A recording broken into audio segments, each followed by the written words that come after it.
November 22, grateful to the Almighty God. So then, so December, yeah? And also. I do what you want. No, I didn't come on. And I remember I can't say, I'm not working up a number for what was. I know one farmer. It's a me, I'm going to join them. Was it occasion could not also the tools? The best film of Kawakasa. I didn't make trains. Couldn't enjoy. Ozi na kwamna no. I spoke I was like otu okaze ngodi dwantem ngodi no. I didn't mind. Otu si enso ni ngodi dwa. Ngodi dwa. E banko ani pa bako. So December 22 unya ndi udwa no dia na ope rush edwadi. Sa no kwa woni su kike no ma no kwa wa hwa na obeja wo. Kwa juma bia tuaka. Aba juma ankra juma wa juma otua woka. Juma bia. Na wo de wo hello. You aka 21st and I said 20th. Yeah. You aka December 21st. Udi twamako January 30. How you ntema ashisha ho. I was said here. Eti unu Susuka se nkodi dwame hold on. De ubedidi. Si Yesu ko eja hem. Eti no ya de aduane de ubedi. Eti no me de na me be of wild dogs about. Udi obi ka chem. Obi so kwa all the dogs na bo. Or they were sending that time. Jatali. There will be actually whichever way. Busumia a bit tricky because the next month is school fees, other responsibility, rent, honum kuasa no you school fees, rent. Very worried. Chop money. Chop money quite be managing. Say Asian Beka, who's a December Asian for pro. Asian co. Yes, she is saying that December. Well, someone will say a festive season. See, be at. I don't think I'm impressed with Papa. Yeah, Baba. Me just said that my manager could do general. Now the Kakano at your school fees, no. Now for rent, no. Franca Sempaya socket if you are with a 1 year. And then they cried 6 months, you know. Would just 6 months? Yes. Oh, if you have only be you, if I finish economy, if you're a 4 mood dance, you might pay, you know. Or me consider it because of COVID nimun system. The domunasi. We are very, very reasonable. Obisu cry the whole case COVID about the problem is COVID. Now the problem is COVID na fear muna. No I shall say na dan cry me say come be paso. Me baby from no neighbor. Is obetimi cry there na untimi ane. Ma me hwe na me paso na say ozu tuo nyina no. O paso ni a ozu ozu working. E dan no say hot cake. Nti na na wo dam kro bi gina chire. Minimo bia na se waka se we ofiero bia obi dadan na obi pedan na also o increase figure na akwa se ontimi ntua unu se o dadan ho ai obi be asam na make enu bia na make basis yi wono kwara the time aso a wo free mu so wo be free mu o na obi gina mu hwe se de tiam say how he say ma nkokora wo damu an ye wewura mu enti no emodi o nya bete modern. Me say Adom light kan. Modern. I know I know light. Ku fa do ma ho. Dabi wa ma ho. Ba ho be 10 time am kan. E bia na ma do so. I also do otimi da. He say de oni ayi bia. I say de kwa de down. Apadu level na bi. E bia na na. Me na mu say yo. There ya say for coffee bread ni bread me. E bi no. Coffee so ni bread me. E bi no say wow sister. Wa na be say. Wa o be ko. Wow, go for the you can oh. Bad 2 times. Okay, so come on, we are fatu jaze. Come on, say bronya de ya yenum light. Omunya ngum ye nyusu no. Bronya de yenum kan. Ni nsuo no sa technical challenge bi dia. Na no kwase so inform me ba well. On announce one de wo ho. But say wudum ne sa ya ne hadwene. Bronya yenum kan ya sa. Enum kan ya. Omunya amaye. Besrewa bronya so ya bo modern na ya do. And for any continue be aso. Also ye bi. And for any to wild dogs. Also the ye bi. Bomodia jata and kasemi de gina camera chi and me de mini capre and I de say and I de enya no kura jata. O de mia woni a bayere ba ko kura bayere ba ko. De bayere ba ko. Ne bia onya nya ado. O de nya hwe bayere ba ko no ho de so. Ana momo ni so nso. De enya kura no. Se me na me no makai wo na me dia de ejoma hin no de timi. We dey ayi minchwa no mai se hampa ye ene ese asante obi aye no se ade bia nkofo bai so mbusa nsuo so ka ho nti wo ye nsuo hampa no aton obi se ensuo hwe me de yedai ara ebi ni me fie kama to atwe so kora na o se be ma wonimu abeso nso abrem se hampa obo hu ade ameyo and this is another beautiful thing but chare nye nso ni epe na me ka cho no me kan book bi sa book no na mahu obi are de ope nye de ope so ni de onya abrebi ada but sa wo kwacho obi ade na o kan o se de odofo nsem na o de mai no kre ba o mai ye nyina ye wa ha ye wa ha PRO ene eyi Yes, okay. Omuti we. Ubecho omudie. Nani beso. Bade maniska. Debi. Edu baby a. Enye de wo pe. Na make no. So my. Me na me fi makoma mpajo dem. Oh, nya fi makoma musa. Me dia me che nyina enam. No kra. Je nam no so onyi a. Ko na kosipo e. Anya so onye. But no more appreciation. Wa appreciate wo. Ampedu se wo eno wo sika dia. Eno wa kwedi. Oh. Anya sa nani so nani so ba obia ne de ade bia sabi to ade na ko esika anya cash anya hampa no ana me kire se wo pe wo dia me kire na mam dai mam e da wo pe esika asa pe hampa ana me kire se so hu de obia pa no wa ye ho de ntimi hu ba me kire se onyame adomo enipa dodu e wo wiase eti se Pierre akai me se jata akai me no ma bomodia pe entoma bia brema the fact is say otimi nipa do wo wiase ona voice abra na make eye pa but this time enya ntoma na no hie o enso nya say obeka wanim sentiment po that's one appreciate ade na ba na make no me say book me de be mo anu ahwe but say wo yesan so a na wo obi a o ntimi onye ni papa every say obi kai wo mpo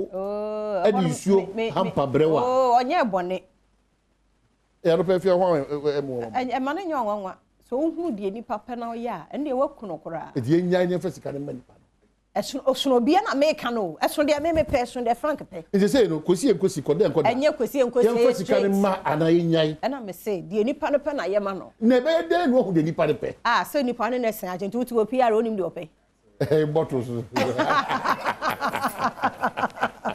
yeah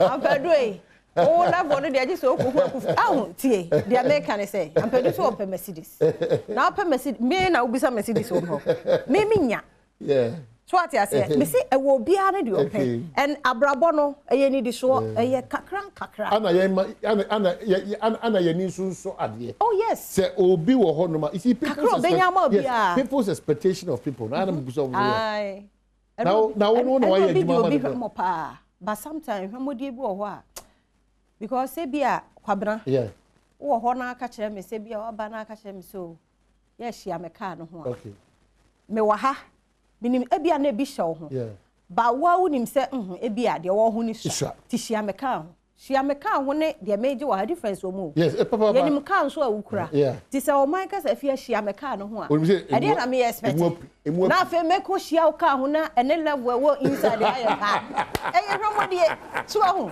hia me car ho bia be 100 ena ebe 50 na mi hia wo car ho na ye 50 above all calculations oh chale above all calculations baby a wo ba so hia wo bia no e standard so wow so the mama dan mu a e di hia me je franco ho ye different what would the eba so what would the eba nti ho ko je fanko a me nya show so ko yi akoko aba ne sere ba akoko anya obeye mu package because ye the sere ba ha ma ye wo wawe a ho na ko de na ko nya sa nti baby a wo show baby a wo share ni pa no sa ni nyina account share mi fie also so ewom issue package ho aduane ni ade ebesu fie ba kwa di pa ko squad pay say share me baby a wo share is very important sa okay the number of vacancy for no e do chira e ku dey say gu ayi ni mu your friend say the idea say to see dey say ya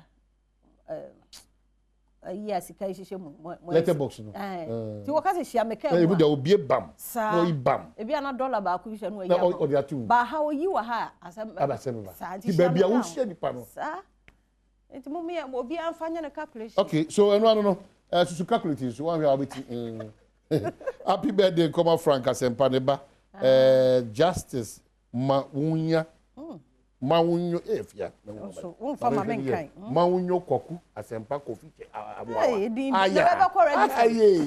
Hey. Daddy we na baba ye Professor EKF Kofi Chado. Daily Graphic say Ghana wins case in Norway. Oh, Yera Gofredami.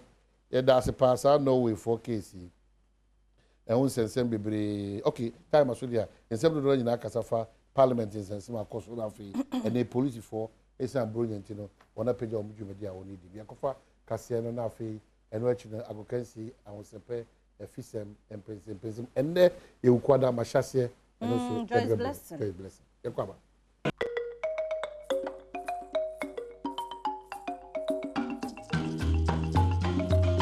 No see about Shimama, me mamunyinache, me mwakwa Badwam TV, Badwam Cassie so. And then we can open some see in a brosson so TBS Adom Cassie and some dosson. Near to your movie, our betting MTT dim penny 4. Ya, one more, a one cocoa if you see a did you maybe. Sabaya babonipa, and who buying one conshare we had moon some no ebeba. Ever consum for 4 emu. A nipa and 9 yet one more aquacoto of post of kukumo. A war swoop beer. Babo 4 year our plow and an important will be so yet one cocotte. And only sembin and open mede bro Adom TV Badwam Cassie.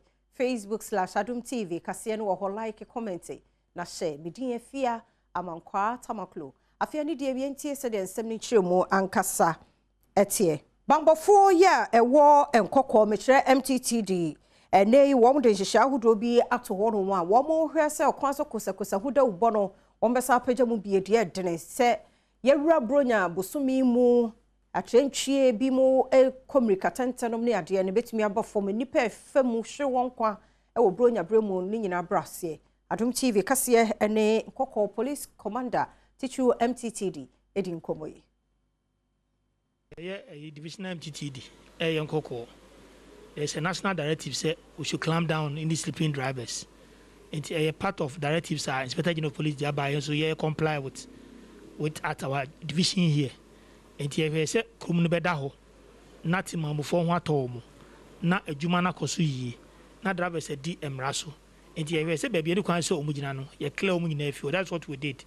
And here go so here before, during and after the Xmas in a bow room. Yeah, if you say discipline, be your juma okronum. We papa no ayade, boy and drivers for one pa. First year him so high, but I say near who said the oil, one macrum swati. They say a quite muda ho, I would me cost amba. A macrum be a quamuda ho my yaba, Santamo and a penny yansa. A baby drabble do tell me a quick fee. The Adana sounds so my. I have say in Coco, Cruna, you mono. You need bus stop be our say a honey jina the afanipa. Be private car jina na taxi ya could now. You bet taxi no a private car no. Be taxi no fanny park on your channel. The also private car and you team pamuni flow because on one packet. Or Tanawa say yes. Say next door host where they could see a numele. And this one no and cause traffic. The another taxi in some cause traffic. There, Papa na you crumble there and the clean air. Dana se passe Pama Krumati.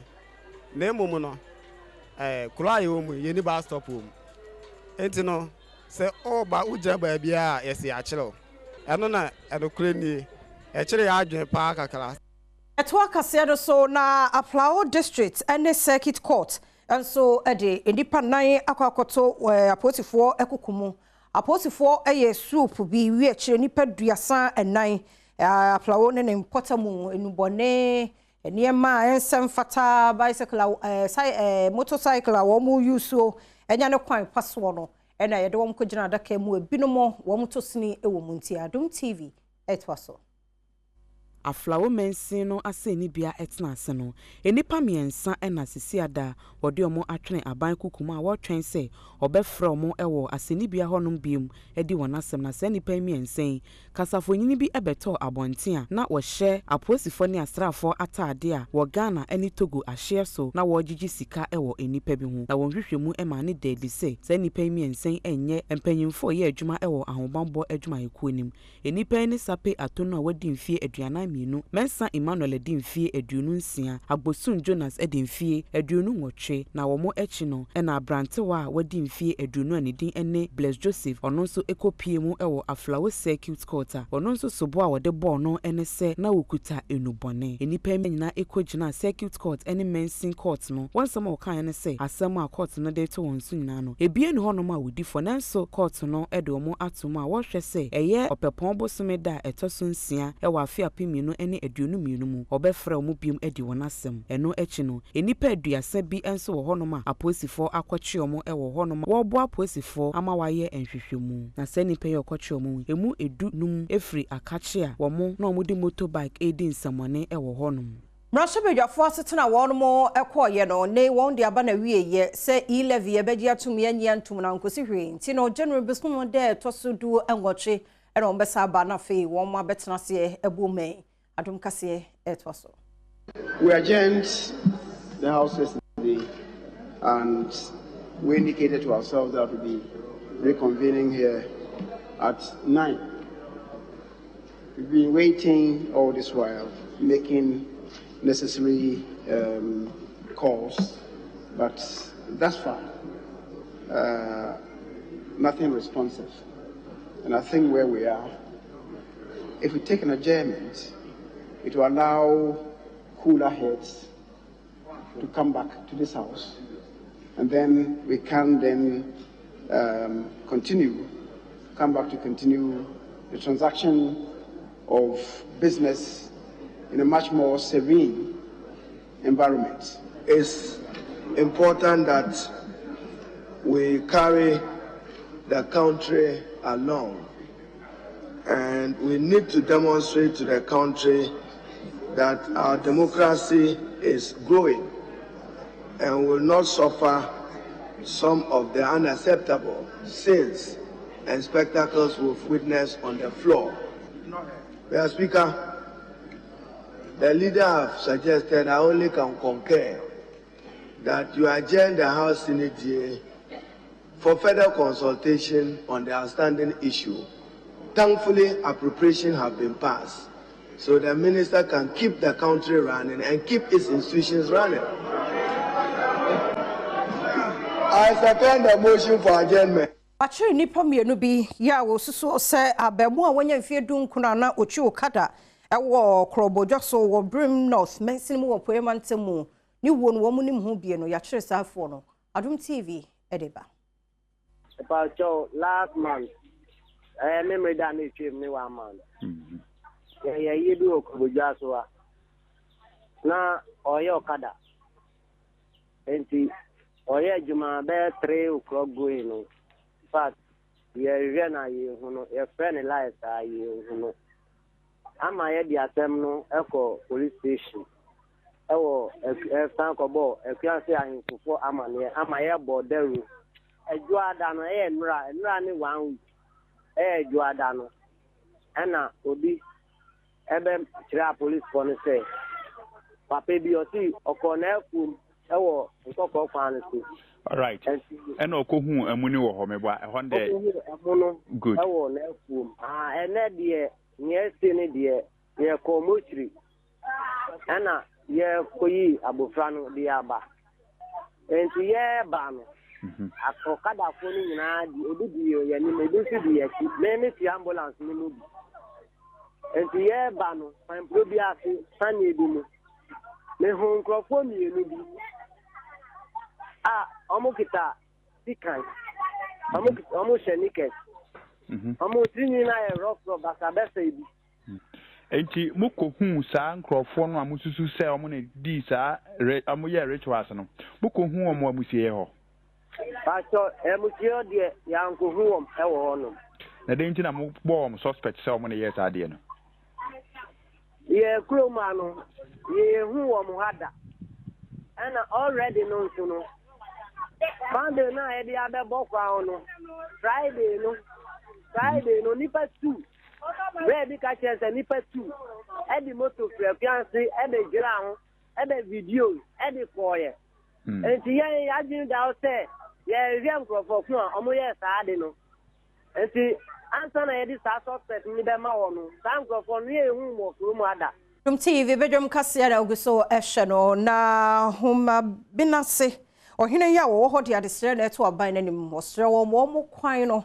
aban meye ma won ni sansa kwan ne nyenti no amane ma bebre aka kire wo ho onfudi aka nwura mutime fa ma montene ti won meye mfa ma wo mo na fe wonya so mfa so Adom kasia ne nana eto ankomo iso aban eku kocha no ye besi semia eno ye besi donyina eje se titirifu ni humabra se de ase enka man ho titiri su obi yale ni ade ne kwa hospital kwa ne nye ye bedu ne nipa kwa no ayam ne abo akire anaso konya nda venu bi se aja e bia waka obi fa ne kwa hospital ma ye ne sasa ye kwa ne nyenti nipa cross me nko e bia je se ye ha bobo ye bi na bia nipa cross dem obi a wanyem no kwa hospital waka na okwo no da bobo ye ma ne de ne ko e be wo so ne sa anse bi kwa go hospital ya de no afiri ye how pa ne toilet no jana no koso pa mo e wo so no kro ntime ne ya na ye ba ko ye ne ma ma nyina ye ne jana ba ko so ye so susa ye sa ba so mo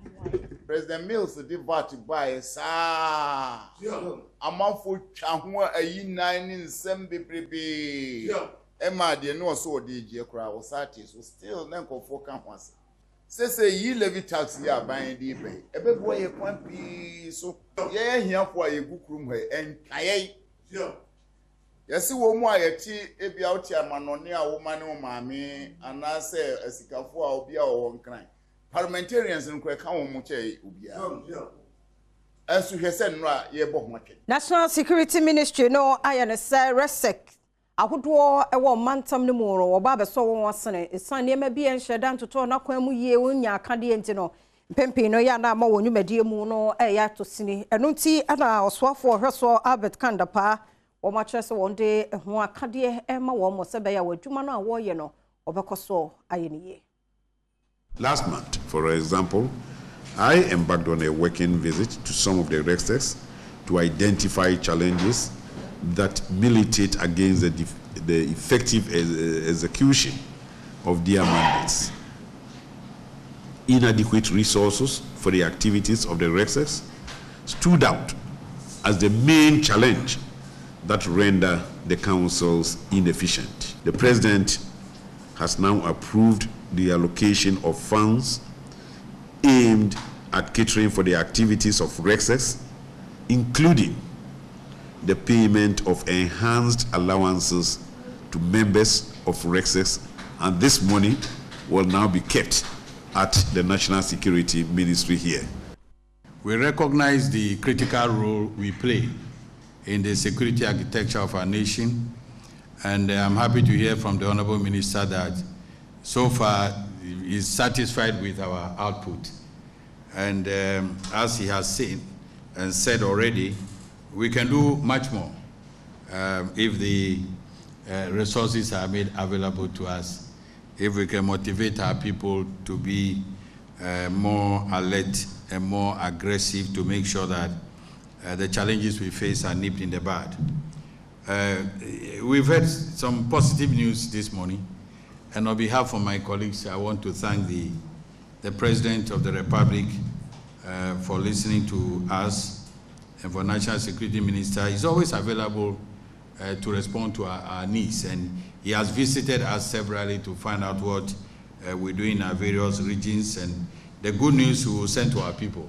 And someone prison, a prison na show our may and the fear who do in na ama hochapa na de abra woman ya make say you see a year hospital a nurse a day ama wonomo ene adwumayefo ye wo ho sabaya womo ewo ho so bibia betumi akoye de ama womo Director General da Ghana Prison Service anora Isaac Ejiri wono ejina mpanifo anamu ede nsema hodo bi etudwa. It is for this reason that the prison administration restructured its directorates with the creation of a health directorate to give health issues of inmates and officers the needed attention. I wish to indicate that a lot of strides have been made with the introduction of the health directorates.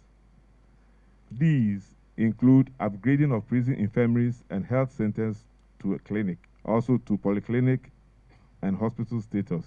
There have been also capacity building programs for health professionals and recruitment of health professionals, just to mention a few. Notwithstanding, one major challenge has been the location of these health facilities, as they are all sited in the prison yard. Hospital wahanom ne say ya share who say said ye see Emma apomuden edema omo ba me ye hwe omo no prisoners officers any omo te insanwom community no ye who say bebre ewura prison nim na ba beji ayarehwe but to share prison baby security ne very tight so omo ba na akwanya no sheda enda ho 13 enti ye decide say ye be ye biwa bonten said ye be ya omo onkomu be rap prison nim nyina no ye be hwe omo wa ha eno ne de dikan Dom kasia na oguso etie no na ye kwanta south a wono bridge bia na asaya tete apansam ye wo dejebu ene mpedifo hyase ya wo siesia asomdue afa no ntoma pa efra end of January no anka yewie ejuma we na yetime bubu hold one no na omo use kwan no etime use diversion one na fe de ye biewe na ye besiesie dada no na dachi bia no ya sabe bubu de yayi na yetime use new one na ye bonfire sa ban betiaka na ye raise certificate for san abehu ha no moya de pa na say etra kakraka ho etra kakraka ho cause ni omoye ye no dade de no ma ba challenge no ha engineer no me challenge no ana ma chance say bridge ya wa ye no ebe bene ana o say dabi then na mimini ana me say ye ni hwe kura kuro na ye kura say na wa ha omo mutimu no omoye kuro fo nti no enu ni abene nti ni amaba be hunu se sia yi so no eye na so mentimi ho omugusu ye we politics in free side we ho say you politics free ho no na egu akire nyina no NDC fo wo na MPP fo PNC fo party bia ni paka ho then ti na omo mra omo ho ase na omo aye adepa no amaye enti yesre omo sa duma wo ya omo be yi omo ye winya omo aye ni tuntum amaye ye papa na ebe do omo ase Oma paso buye sabi duwe na kawe nkwandie nkenye. Abesoro mo ba ya no. Ene amu na mo na wa ye nkwade a ye dey me ase. Ebi won no contract of no bit pass ajo say na we na ka. Enti esra be say amu mo de na say ade amanya yi nkwade a amu mo de say amu ye activity say free. Sa area we bana. Ana activity say Mienya no so na Adom TV kasia no ha na brama kwan na no pa de asie medi afia amankwa tamaklo akudie mu nsam eto so Professor Yike Wallace ba mambot e de ahosepɛ bɛba fisam wo ho na fe mpensempensemu aba promote ansam foforo nso ebeba edase akwaba kesi bi on de ba Adom TV so Adom TV so bedwundwumadi so de abukensi on sempan sakana no penso ja medin de Enoch Kwasi Wolanyo Wallace agudi catch back up the only nomenclature the professors degree in sports the Regina Wallace the nation's presenter and the medicine quantum chroname den kuma wodo ensaka every na no pay our Ghana gudium a journey of 1,000 kilometers begins to the very first step pension CMFMFI dwumaku ahodo amotachire bo ama distance so kwetwen sejaw Jeffas Health Limited the Jeffas edutate no ana edi ho adanse amamfo edi adanse waso dem nyasem ketwa mese na no ada kwesi no pabehwe only Jeffas can save amamfo jedo ni di brutal se gonorrhea ana achew syphilis candidiasis white fever na so di po na tetewa osantimi ka Jeffas edu bi bitia boa waist pains untimi to pa no konanim e ma ne samba na chi adwuma yesa obo untimi mo ni omode da se osabetia ka bi premature ejaculation be ma se benyado oda so ba kwa no apepia wo no asore so mesrew ase dabo no guess na empesa abomode da osantimi ka Jeffas edu bi bitia boa e ma niama etia tutu yi obetia bo adwuma best no hwero ha na akire na still uguja na so a obo adwuma pa one expert I've always told you that betting is better than sakawa bet de utwa de befu anade befu twa ne kuma bi ade ne kuma sa no manum anytime sɛ abusua de asase agya padie bi na bedi nsɛm obetia pagya ni na no akoton na de na koguso na watwa ne befu sɛ be abronye obetia sɛ de ni emo bet di wa ya enti ebetia ma wadwene bom utum betia sa hwehwe ntia afa dwene kakraton enima no asɛm achi enkotwa bet nya sade a wutiri ebetua sa hwe ne mo pe bet dia eno ane 1x bet ho adanse na me dem a na no pe se ombetua boa ma osika dweteni ama etanto intense be fie nyina ye hye dentuo mka de but ne obi abone danso 1x bet ana eboa ma niama etanto yi ye hye asem fam fi se na niama ezie koso e Spanish La Liga se na Spain mountain so matches litins eba so Sevilla ene Barcelona 90 minutes of soccer fiesta all one obi aposo nyoko atena bako ana fe Villarreal enso timiche Alves etwa ne kadum fe Spain mountain so ye fa ne chim e Italy Italian Serie A kings in matches ni between Santo so a Genoa ene Atlanta 90 minutes of soccer fiesta the scoreline was barren obi enu etia poso nyoko atena na fe Italy mountain so ye fa ne defense and chim oh my god na mu hadia As a semba kwa mfana kasi so a himself from na nyasem ketwa the senior national soccer team Black Stars of Ghana. Nyame adoma African Cup of Nations equality afense AFCON no enche bia de ni betua sa kyerese. Enra ana Milovan Rivac Serbia ni this year one kita Black Stars of Ghana team no name ne 30-man provisional squad on the betua kugina maboa emanyama etia kuyi ediamo my Ghana. Ewo 2022 Total Energies African Cup of Nations against Kesia ebeba so ewo Cameroon. 5 local based players pe timemama tiemi enum anomunya kwenya etimi ebepiem e osalesimu chane soma me se goalkeepers otun side from Joseph Walcott isi akandema eye Sweden Town ono so bepiemu ana afi Abdul Manaf Nuruddin Open ano sina kan na afi Richard Atasi akama House of Florence Atizigi si akandema St Gallen we money players a omotimi se piemu as goalkeepers ombeso bo ne sabo control fi bia befa bia no won gitem si kwa na omde aboa amanema etia kuye defenders na Andy Adom si akandema Renden Philemon Bafo isi akama Football Club Baba Abdul Rahman si akan de ma Reading Football Club na Gideon Mensah esi akan de ma Grondens Bordeaux ana fezo kwa no Daniel Amate esi akan ma Leicester City Alexander Juko Strasbourg ana osina akan na Jonathan Mensah Columbus Crew ono so ejinem tenten pa ewo US na so Khalid Abdul Mumin esi akan de ma Victoria de Guamares omo ene players a omo so ebe defend beto pampim wachire ho ahwe aboa ma niam etia koi emra midfielders ni fifia fam ho dia Baba Idusu si akan de ma Real Mallorca na Edmond Ado Sharif Taraspor hono sina kamafo beka na omo no ewo Champions League akensi etia dwanim Thomas Partey esi akan de ma Arsenal Mubarak Wakaso ono so esi akan de ma Shehen FC ana so Mohamed Kudu esi akan ma Ajax Amsterdam ana Daniel Kofichre esi akan de ma St Pauli na David Abangna esi akan ma Real Tamale United na Salis Abdul Samad esi akan de ma Clermont Foot we mo any placer won so abepiem finfi ho wingers no Abdul Fattah Ishahaku esi akan ma Dreams Football Club na Samuel Owusu esi akan de ma El Faya na Kamal Din Suleiman esi akan de ma Ren FC na so Andre Rami Dede Morgan Ayew wotimi so Dede na so nye Kroboni Asad Musina kan na so Joseph Pencil esi akan de ma Genk Bobuko no enso eho strikers beto atenan assists and sevens a wesen de ma Esitelia Jordan Pierre Ayew na dama ono esi akan de ma Crystal Palace dia bepim na Richmond Boachi Adom esi akan de ma Beata Jerusalem na so Maswell Abekwe Great Olympics Olibugbo Olimashi Olimkonson Olipitu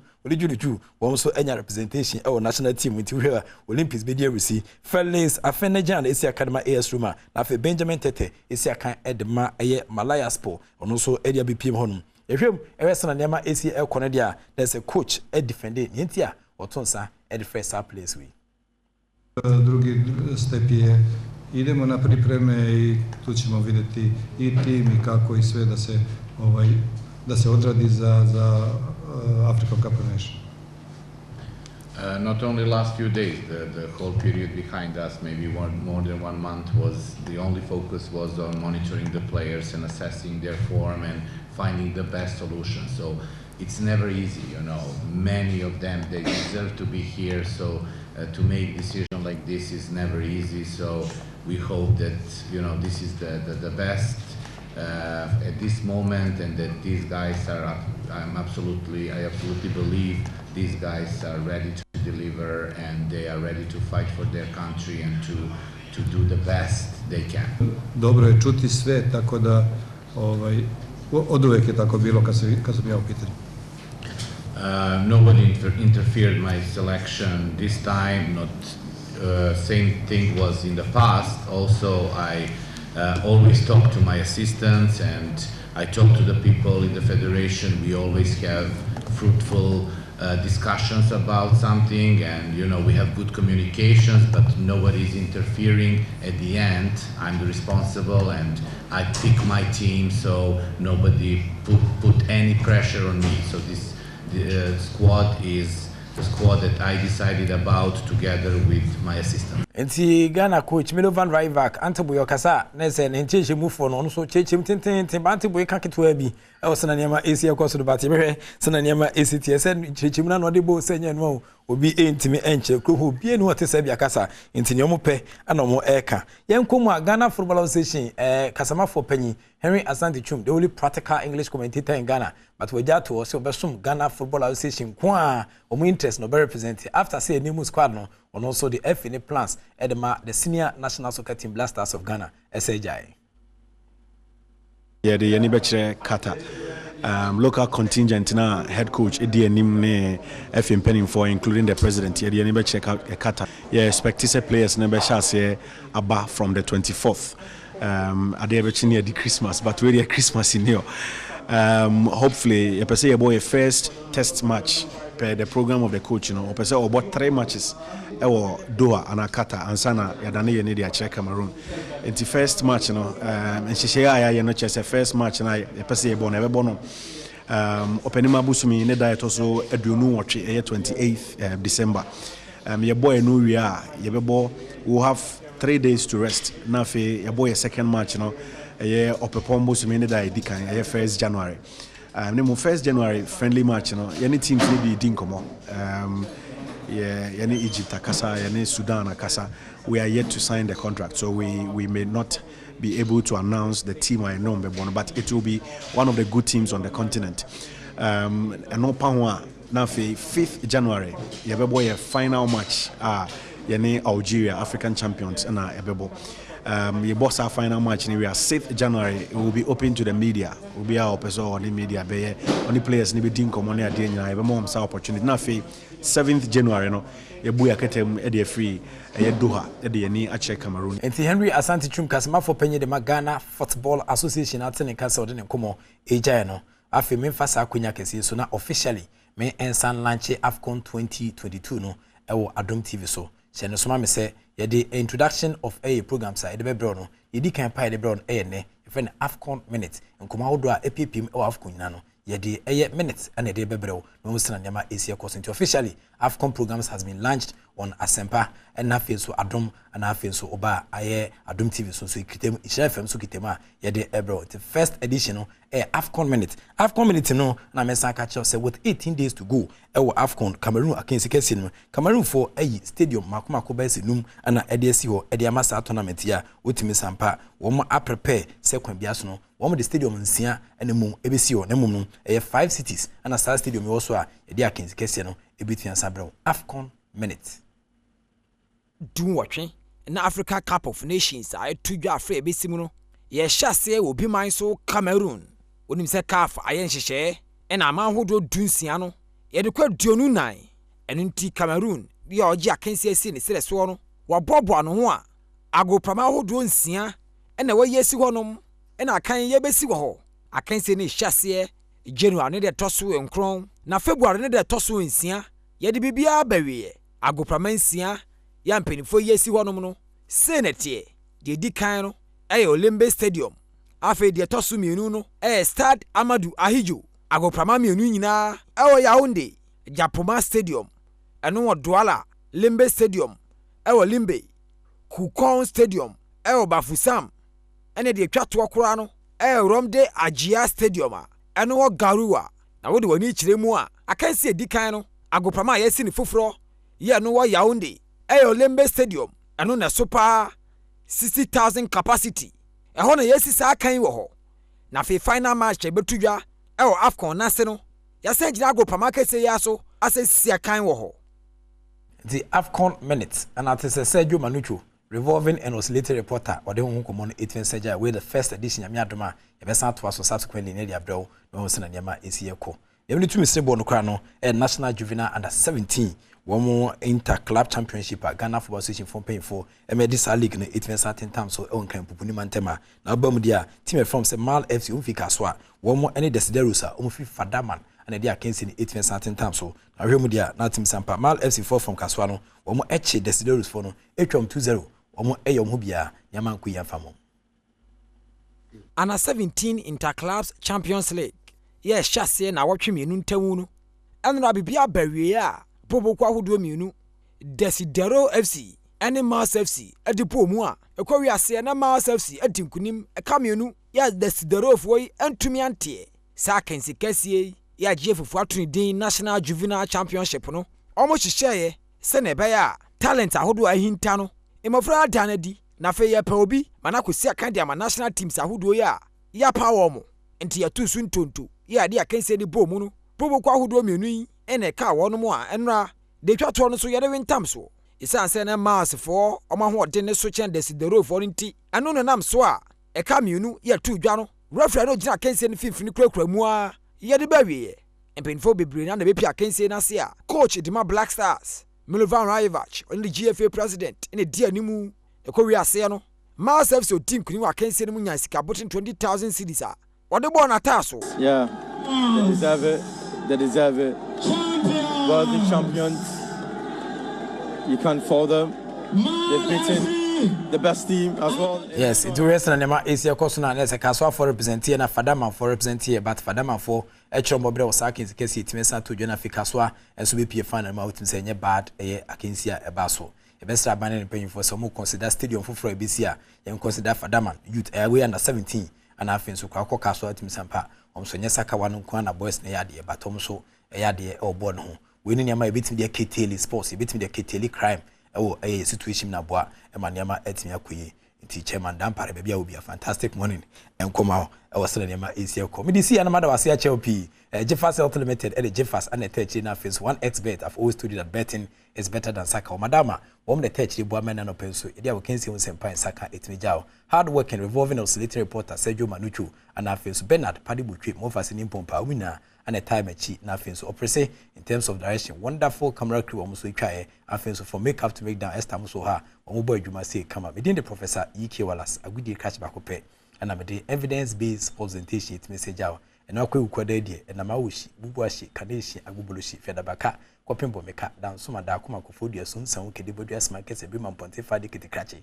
ekopim so do winiba kaso anya no kwate puko so jamai akoso mu NLC show so udu ani kire so ga kopedabala hohoi ekochitu adidome ekonkoko bo me obo nkwati ade wani timensa cheche ma akopim show mu krom sankoria utim sampa obi ade fide nato a ohwe Adom TV Adom TV bedwendwe di so ene dia wo kensi hu sempa etime the act of being a good guest is to know to say goodbye.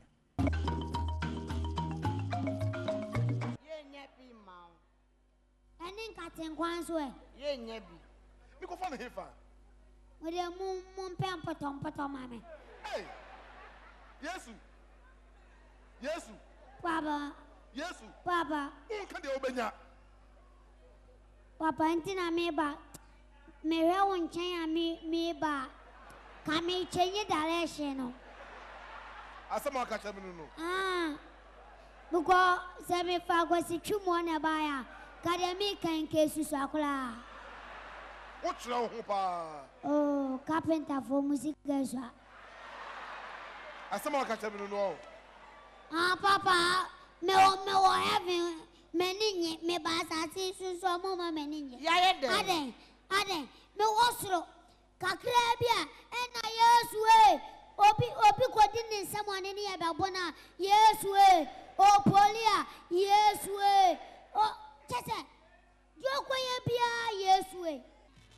Mama Mo, a new Pepsodent charcoal white. Good morning. Baby biara will be no when I start singing there or share in your refreshing breath. To my jam. Baby biara na I feel what's a whole shine. It's a no or very necessary there say in Libya ebo tokrena eza to wafa. Good morning, baby biara e wo Ghana had a mama wakwaba sonko. Na mizuneze mami boatema the Fantido, president for the Brothers and Sisters Association. Na minima say bro nye aje nyi ma check wa account balance. I mean no ma check mazi. Na me check in over me onyaza motum na me celebrate my Lord and personal savior ne birthday Jesus Christ na woda no muhu nsumu wo ho me check in no na waka 30 Ghana ba mezemenyu Salman na chede 30 Ghana no motum na zaye bibi bronye 30 Ghana motum zaye bibi na abaze na motum na meze 30 Ghana na zaye oya Adom TV 9 lessons and carols no onye asam kakraba me ke last year dianye last 2 years no hey performance or pen performance na about to the favorite TV personality original honom na Oracle can lessons no ozremo na ehwe play na drama oba ye wo honom ehwe oh no ye nyika say inya ebomozna na etna se na say experience na ehwe there Christmas na ezi no ti ma me say o 30 Ghana e be hia hen o National Theatre or 2 shows in a year bo na honoma wo baba ye performances no zo mingi de why ahoboabo ye papa was it baby face hen why ahoboabo ye papa into no yen hwe ahoboabo a wori ye me hu de Christian a wuni wakasa kakra fa hu da mana Vivian John Dr. Likey mu nyinara nyo Mr. Dr. Likey wo nyinara woriba into no ma yen hwe hu nzama kakra na embrace sia Adano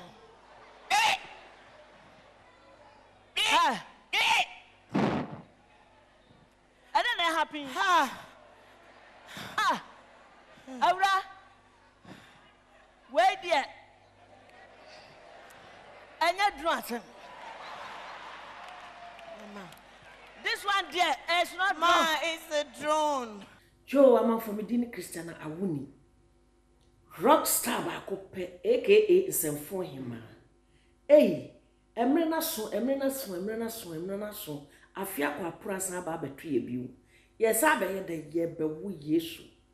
yebewu yesu na se yebewu yesu dia ene me na me Joseph ne maame mentia se de biara da se Mary ekobo ni dwaman no fa meshe Joseph se ase ne fe debi ene afia we die me ne Mary maame ye de begin gam so ye be bo atwede wo National Theatre hono Only for 24th December year.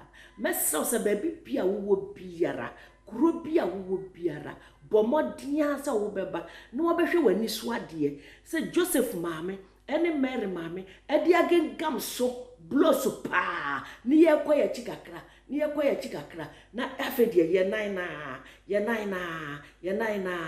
Official pa. Muni aba Vivian Lawrence ni. 24th night from 6:30 to 8:30. You made the Adom TV the basso every carols night no. I feel the true so.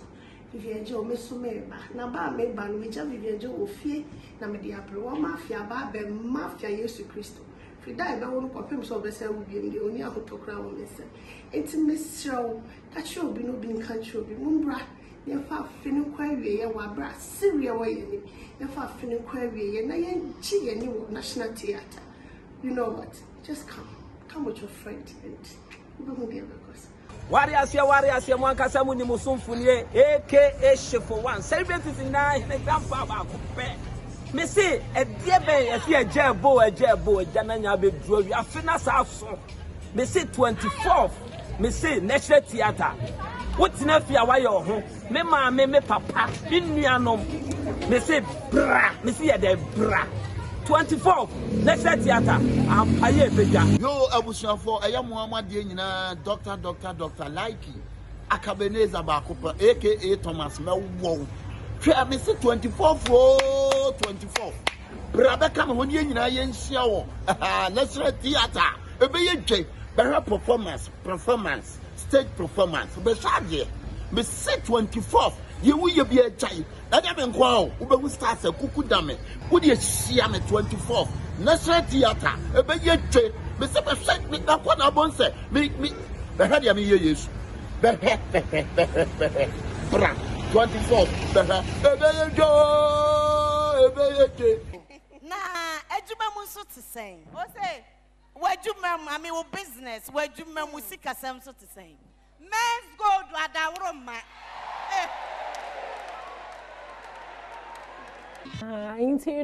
last 2 years no na me kept had a milebo be awesome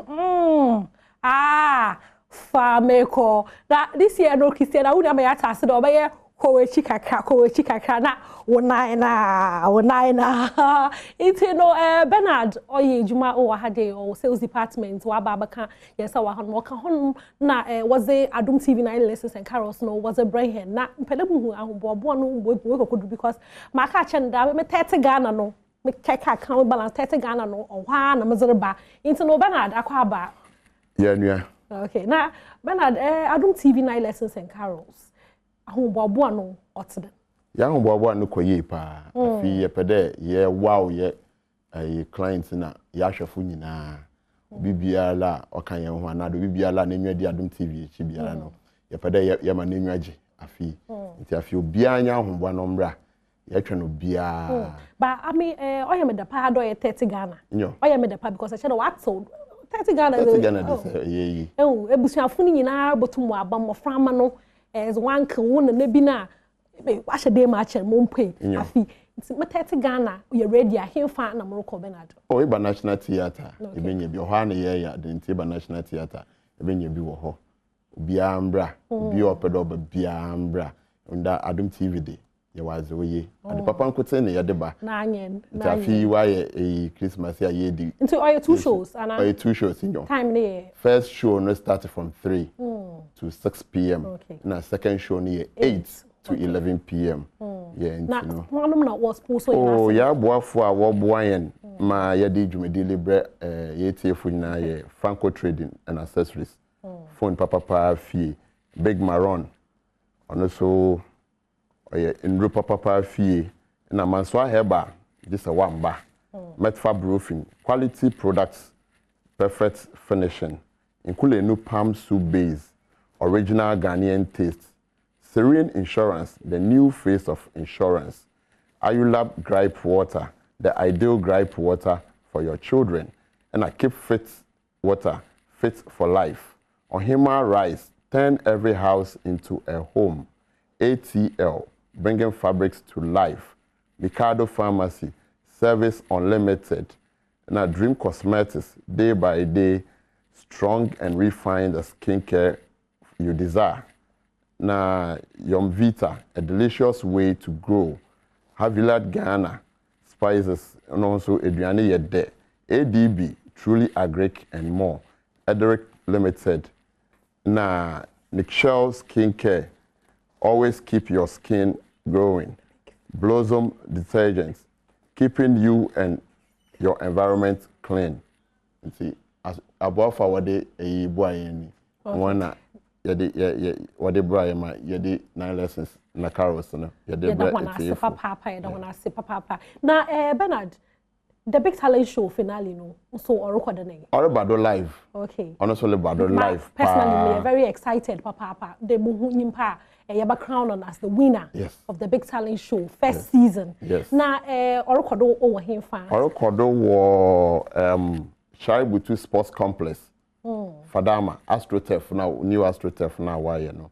On the finale ni 26th of December 2021 and yeah time ni 8:30 p.m. and it's live on Adom TV. Live on Adom TV. It's saying tumpona amba Fadama honoma.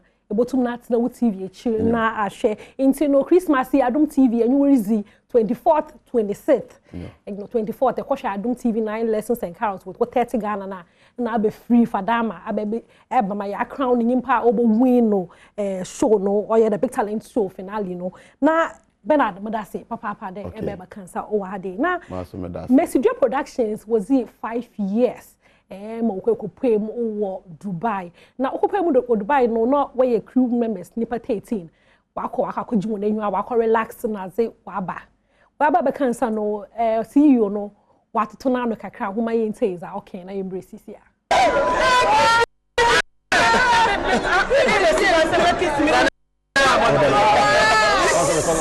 Ede ka me da wiase man nyina ase me da Ghana fo ase me da asante fo ase say nenti asante ye proud sabe ka fra me tia konwa so wa asante de resa me asante ni ba na nanso ye adwuma no ye mfa asante ye mfa hausa ye mfa mfante ye mfa wo bi nko ye Ghana fo ye nyina ya de ba konti ye nye ensemu ena sabe ye nkasa nso nye de entie nipa na ye ni nipa na ye adwuma nipa kumu ye ho hwe obakunsu ba de ye hye e wo village ye adwuma in fact eduru bi ana wo say wo fa sa akwanya na wo bo adwuma fo aba so no mu hu se ade o mo ye ade bu awiase man Ghana man no wo so eye wo fe enti ade na me de nipa ye adwuma emfie num o mo ntena say akwaniaba omo ba ka mutena ahmache sorry na wo say omo so medwene wo mo you know Media Productions of phone na yeto honan kan wo ko Dubai ko chillers wanyima anko it's Bessie you owe me one day you know mo ko menyim na mo hoho o menchen o studios hade ya menyo bo twetwe nkomo so nku bi into no menchi befri no kra bo mazrana tena ho sele na mo nko me assured bo be dem bia no be interested papa na at street food fest event mupocho izina na anyina na enyo na anyina izina anyina na mupocho akwaba so na mupocho fraud Medellina Georgina Bambedo okay na the street food fest no awo na ye project manager na mupocho waso wuzin no ye mupocho Fauzia Mahmoud na also contestant or street food Zino, yabaka na mupocho street food fest no or ye abazi. Okay, street food fest ne ye crowning of yen event na ya so far. Inti ya 13 weeks of a street food competition. Inti ya 13 contestants are yen worry. Inti ochan ye pede ye ji ye nwa kaka. Oh, I see. Now abazinti na way street food first. Oh, that normally kofu bebe imbu wana what on the ban or kwan no. Normally ko ye industry mu we pay attention to one wajidin nade. Inti ye fato ye ho do there. Ye be hye wanyunyam. Inti ye fa 13 contestants aye no afa period mu. Inti ochina oye bronya in day. Ye do chan iji ye nwa kaka. Inti ayaza competition or kodo. Oh, onya ende. DJ mbrim de we go the first evening. Oh, this is wow. International kwancha no for no. One more way is about street bu na aza no. Ya phone kwancha no for no. Na wa bobo wana no we competition. Inti you know or first season nana. Yes, first season. Inti nyimpa na obo wi no abazen no man. Okay, Modi can yabe man 50,000 worth of products and 50,000 yeah. Now 50,000 is not cash can ho. And yabe brand baby auto di ban. Wow. And yabe register need. Oh no, you baby na nyim what goes into business. Let's take for instance. But you know fancy mu kakra. Into how to market yourself, what is involved in registration. And I mean, your money na yabe yama hon. Nebi a baby auto na de baby na ebi o table do ebi enyo. It's yabe renovate space no. That mean your money na ka 50,000 no. Wow. And I'm auto do no so be na 20,000. 20,000 no. That mean your registration yabe boy IG page amount. That mean your money na motor do 3. Into motor do no so be na 10,000. Wow. Now, mo competition no mu tidan. Oh, come on. Like ma uko enim nkrofo ye advertising nkrofo dudu ano wo TV su mahu on be page anu ho like omusu omo aboa ye kakra omo aboa ye pa wo ejuma no mu. Na chana nkrofo ba honom entry nkrofo ba wo ba tintina ho hwe competition ana. Oh, yeah you were TV do. Yeah you are dom. Okay. Ma mehu you the Dr. Pounds no nyi ye host yeah. If you jokoto mehu de wada do papa na sisiara no minimaze aya ahobabo de ebo win competition ana. Inshallah. Okay, but say madase papa na one last word say obi bia pede. Okay, yeah fair obi bia ochina obeye butu or children's park. No ye free no. Enyo.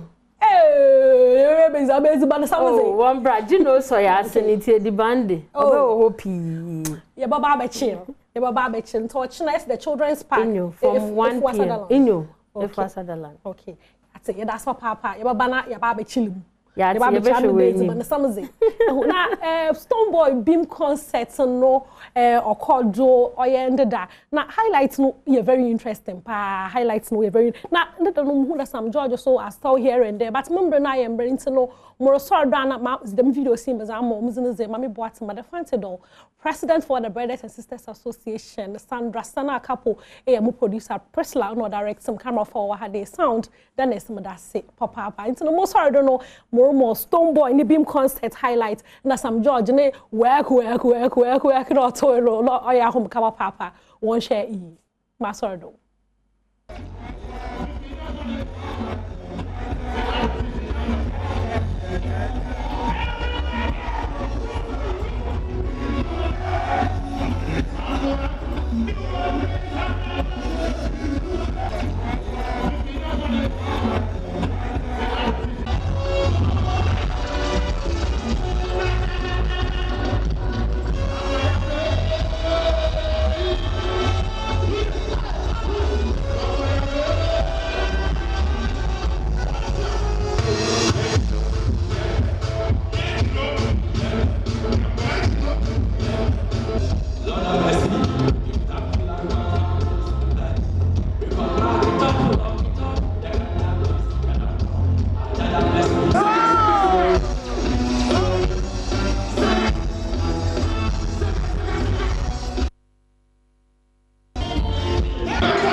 I'm just.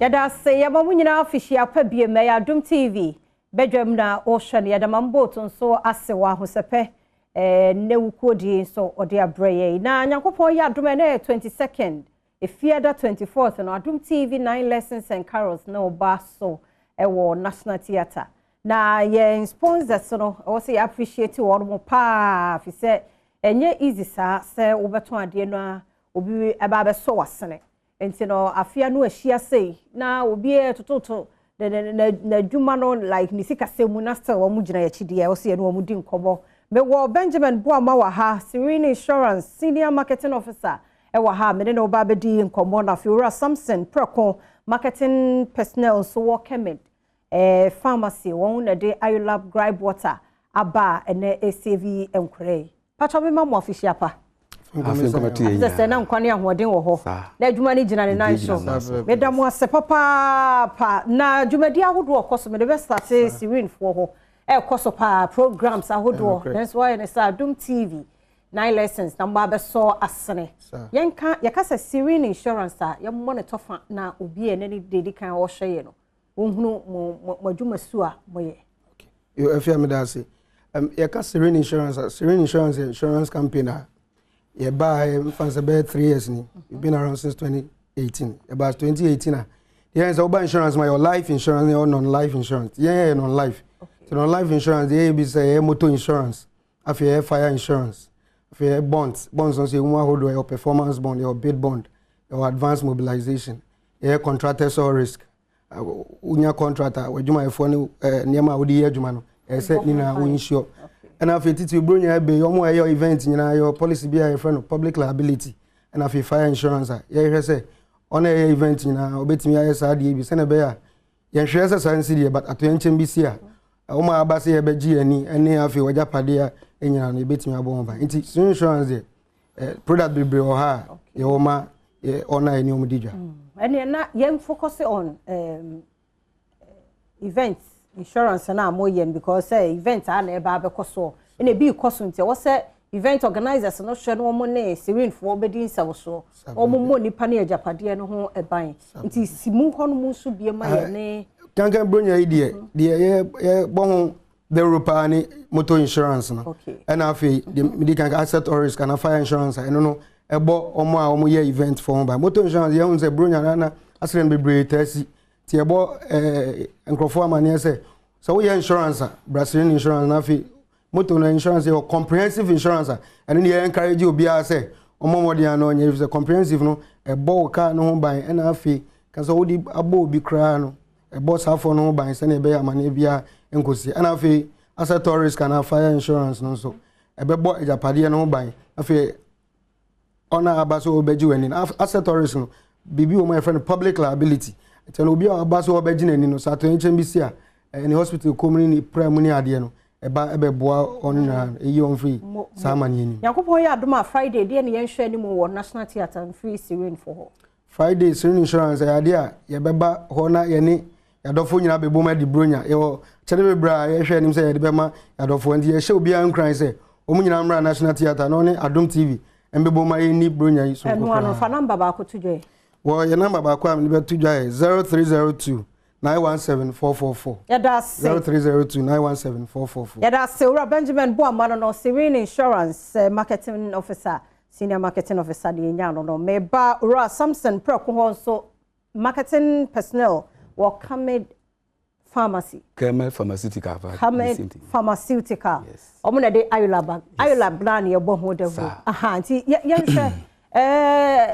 Numano Dawson. Yes. Yenny Ayula Bohon and Komokakra. Yedincha kase free Kamed Pharmaceutical ade bre atiefo na hwefo nyina nanopai na ayula grab water eye ahaban nro ene atete from India asone so de ma ye nkwara ye wo ya research enhu se nkwara bebre ho a yenya wo mfoforo na omufuru matwamu no omunya pains ene obo ho a ne maame no wan treat ni ye kwara na ne furu mani tibi pu ebi ana okọ Miss Ghana oba bi okọ Miss Ghana na se we hu ye kwa fiscals na yi na frim nso na nya ono na akọ so nti ya yes research na hu se ya haban no we ya tete haban different 5 ene akabum yen ya hwe ntia bi ka ho na wo de makwara na efa colic pains akwara no bi a ni fru man be man na abu ho da na jo be so house wo de ko hospital unim anonti doctor say enkotwe ni mo jan ko test na ni nyina ewesi time ba odi za grab wote makwara na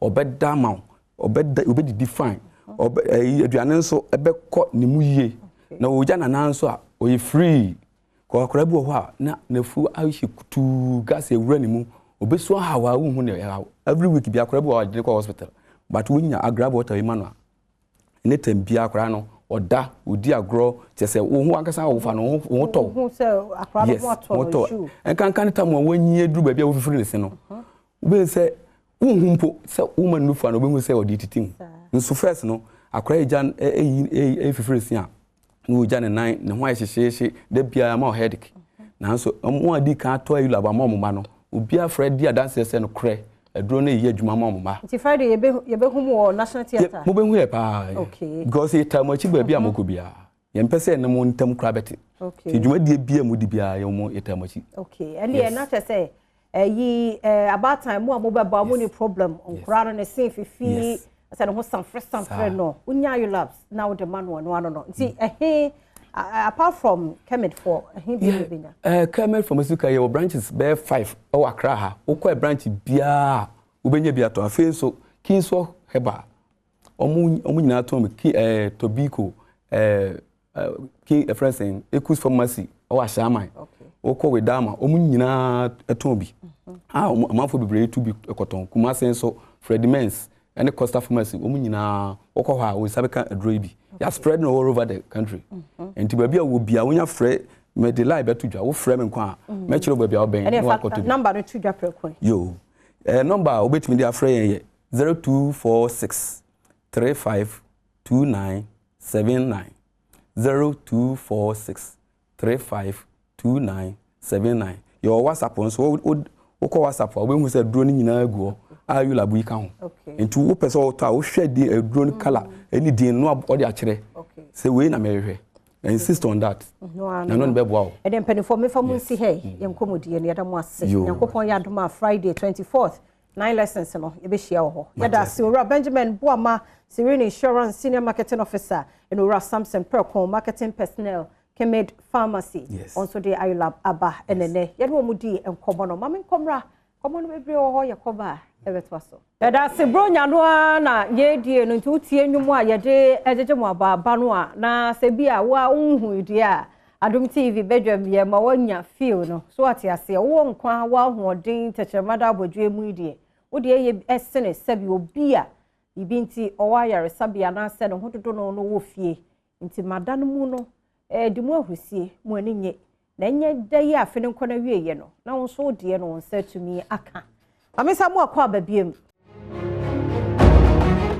yadu so no midimafo heba clinic for wa ha na Dr. Penny wankasa enso ewa ha Dr. Time daso aha ene dog aba ewa ha ne dress enso de ohu ya no ohu say yes doctor na apia dog ye mo official pa afin kometo ye da afisa say na nkwane ahoden wo ho inshallah emsa abaso body bia abaso ho yeah wow midimafo heba center yeah yeah I see yeah dog ye ni nkomo kakra time daso time edaso anope ye bechia Adom TV ahwefo nyina achia medimafo heba clinic obia en anope nipa bebre na abodompem ewo medimafo heba clinic na dwumadi a yedi afi no ho abasobode na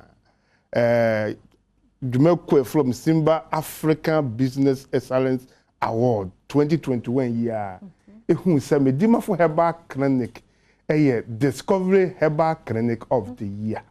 Eno ehon abasobodi kire ye say na anya me nwanwa say last Tuesday betna aka say ye promotion na doctor say wato emo ahasa ya bro nye ye on the 20th for ye Monday ye ma 50% discount na doctor ni say nkanipa ahasa de okay na abroso anano juada de si medimafo heba clinic because ewiase nyina ebinsida because of say ebo anopa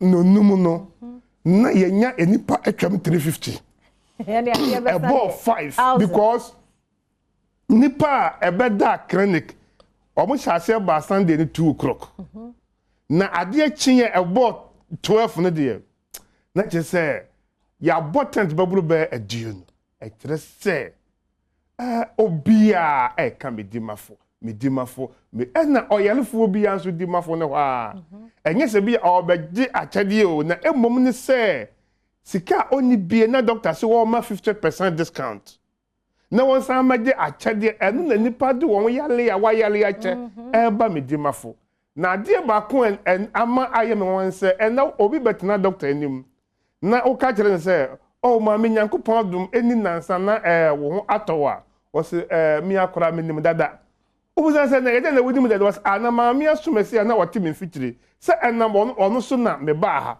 na ono ne de ye chen me de be mpre na ena wono ye de won nantikoi enti niema nyina di adanse se onyankopon na de medimafo heba clinic aba besi ho enti obi a woyale doctor se wo to ne nsa afre obi o wo akirichiri bencheye ganafo amaye hu se aboa pesese se didi kwan enwa ampa because of say enkna ha ye clinic ni bi ni ho enso every day ye nya enipa babul be 70 efiri enkna ebe kumase ekwan na ayo mo kiti because of say the nani ehuna de etimi snapanie de wabubuo etimi nante de stroke achili mfinje aduonu etu America de be pacho ni sisi achia sima aduasa na atene de animu akon etene eniema we nyina ekere se ubepiem wo medimafo heba clinic ya edin ne ye honam na asa amana ye de abroso na onyankopon na de clinic aba se ena wasan de afa doctor ohun nipa mobo doctor nipa yale hu hia ne echen sika edi na wo bepiem wa doctor pa de nyankopon ama ne tumi a wo tumi de time ebre eto yale fo yale so na alfa ya ebre ento yale so enso eni enkuguo da na da bia meka kire obi asem nipa bebre asase frefre wona onoa medimafo enuro ese edie benku na medimafo didi dwuma onu nko yalefo eba ho ade ne ho ide ato no entam na meta aka kire won se odie wo pa formula no ekura me kire woni nyina se enie fawe enso wo de ya enya adwuma da en se enie hini hama no eye otumfo nyankopon na eboye ye kura ye tetebre na anasa wona na kura mpo wa duro na woni mi se dua we timi sayale we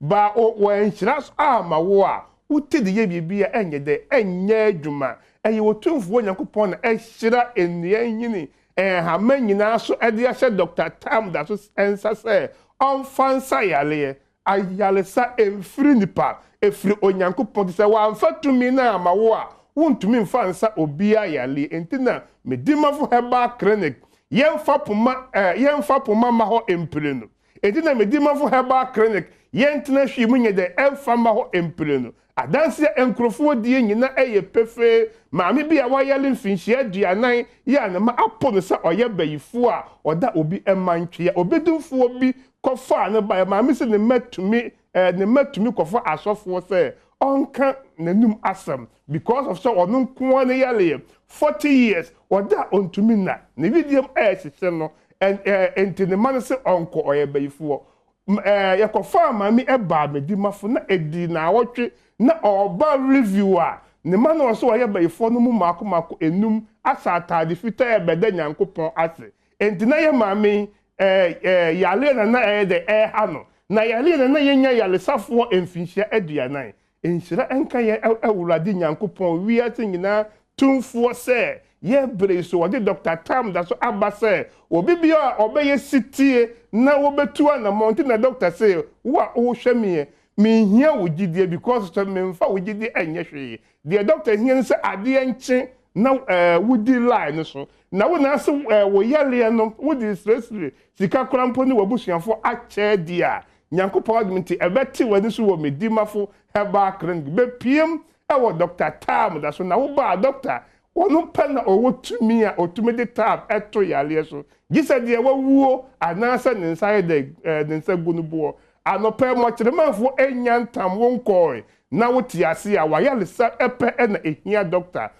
se be so de na nsa pe obonse Nyankopɔn wo tumi kese a wode ahye na ko ansa enye na da sembia wo medimafo heba kan be piem ewo ho wo be bia wo firi eba bia udu kumase a usi mekwa ebuakwa udu kumasi ya ebuakwa ena bisa udu ebuakwa usi ubesi police station ne medimafo station ni na wofa ubeduru ho no na taxi sisi ho medimafo heba clinic ufu taxi na ode wo ba clinic ho da let uduru ho a nipa no doso pa live bo na enso tie ye ni penya gidie se ya ba clinic ya nhweye enso ye beda made ade ache because of say wo yele no o mfa mfiri ho nyede ensan so mfa nko efie da be piem wo medimafo heba clinic wa yele ache wa dada mo ache wa boka atusika ide agu bebre wo nko wo yele enko yale bie ni ho a eni eduro obi ka se yale bi ni eduro a oboa wo yele nsa wo ho ento wo a ebia baabi a wo koye na wunya yale na ano eduro ba Nyankopɔn de wo be piem wo medimafo heba clinic Dr. Tam da so a Dr. the Tam ebeto wo yale so asa wo yale a ekyinye bia nye de eni ho misisi ya me ya mechiri kase mikotodwe menase atatai mekoda mentumi na me widiem ehyehyeme wonyaka akwanhia wonamu obu wonsamu obu Dr. si wo mu nyina ye de entetia case entetia case wo medimafo heba clinic because wo be a wachia amakuroma nyina edi adanse se maami wachia ofin so abofo ye kyedi fie kura ye se ko maami a wachia ni fie ho ebe pie medimafo heba clinic me pa cho simama mako aduasa na watene enti uba eye tab enfra doctor say wutimisa koko yale wutimisa malaria syphilis candidiasis prostate enum nyina ye entetia case ewo medimafo heba clinic because wo be pie mu a doctor at the time na eto wo yale so wo ye bema ne ewu emfinhia dunie obema ntimi sorry da doctor say 24 hours obema no be sorry abo wotimi no yere ahia se bema no esanso a doctor say na mako enum obema no be sase ekese tenten tetrete kakraka pipripi bobrobo kukuruku wo mu se size we na minya ya enka men ha me wo bie mu a wo ankasa wo hu se na wa ye de wajai eduro no yusu be piem wo kumase abua kwa agogo maso ne Ghana ha nyina eye baako pe ebi ni baabi abiem eye Copas last stop no enso sa wo say nansa anan nan mpo echinchin ba hwe doctor na sa wo hu doctor na doctor de don hwere ba ko saw yale a ebebo wa chen sa wo be ko ba bi eben wo na wase wo bre wadaagye akoda ho akogye eduro enkonkosi aga wonti da bia bedimafo ye adwuma bronyen ye ni holiday bia ewom ye ni holiday bia da bia de be chien friend eda ye be ye adwuma because ya anya adwuma da kokora de ebe sigana na enye papa because ebia sada na ya anya adwuma na nyankopon se ye mfa time ento obi yale eso enti be piem ewo kumase ebu akwa agogo wo fra doctor 0244 774282 number no time go screen no eso meda metiefo ne mahwefo nyina ase anope adwuma na no aye ze question bia no bi ti time da so dog number no na wo screen ase no e no wasa keka no nti no yem fra doctor bronya wo mo de hospital ho no wo clinic ho a wo mo sayare ti dog ene yem fa unsi hey yam shira papa o konso nyame fa unkodu yeda ase papa ti ene doctor wie yem komra na bronya yedidie no nuane a wudie dokodoko a wo no mo no ne etesai papa na bibia na oso die yakwaba na FD fo ha ne no matwaso Dasi asamu akwaba bia ya Adom TV Badwam era obiso ehwe no fa ya dru so serem di kind to gya no nuane a ye die dokodoko a ye no mo wo bronya yimu no anyenya bia de na wo se ye hwe ansana ya tokra de akoku fie de agugu ye fridge mo also ye safety de ye no ho enkomo na ye ba bedi wo Adom TV bra Mame Maria Lovelace Johnson acting director inspectorate division war food and drugs authority wo ha say ya wo ba be boa ye nti we die se time na so pa na wo kofie wo pie afifie si ye be de metie bi bra Facebook/Adom TV na nso ahwe live wo ho wo question bia na de to ho nso a ye de betudwa na mama ya no de amount mafidie ne na ha ya no we de ehia papa ye bibia na me sure so okokro ma so to de ba fie say brilliant Mame Lovelace Johnson ye mo akwaba acho mejodo ye mo official panso afin combat here am say na nkwane ahoden wo ho amen na adwuma ni gina ne nan so ye boy ye ho ban so ye da se papa we de ye be ko straight na atiefo nso aye krado be so omo ehun ye ka say aduane kra aduane ye de eziban iye bibiara ezi kowumu na oboboa wo wahozin mu oboboa wo ma enya ebi ame ekoria ame enya hozin na zibe ye wo day to day activities nyara nti yaka ma hen mbra no kra chere chewing mpo ye eziban nti nsu ye eziban chewing gum yeziban bibiara na yezibia so yemu ye classify no yeziban bibia ko nipadua no ye fa ya no akọ nipadua mu bia ye aduane enti ne yakwan be na ye be fa so ahwe se aduane na ye de ekọ yemu no ye papa de ne ye nhwe se de chewing gum kra ye aduane je no ani se ohun ya no akoto ana de ne nyina so emfanto se aduane no nti zozi kan ye de erikoto eziban biara bomozna she meziban ne boberte the same fan there record canned products another record to bia nyama paper to the tetra pack nyama she mane bobrenete ebi wo ho a canned product bokon na ehu de no ho amonka amwa wa mpochomento abayo do wonya hwe sesi an obofom na zo wo ma oma onedam no onyanyi de se ehu de can no wo ho cylindrical as ena no ho na amonkam kakra eboye na can biara no wasa was lining atom ama eziban no acid kakra wo ama onye metal no daze no won hia wonya interaction biara nti can lining no abia laka na the epoxy resin bibi dam na was here so ya no wa pon se ahu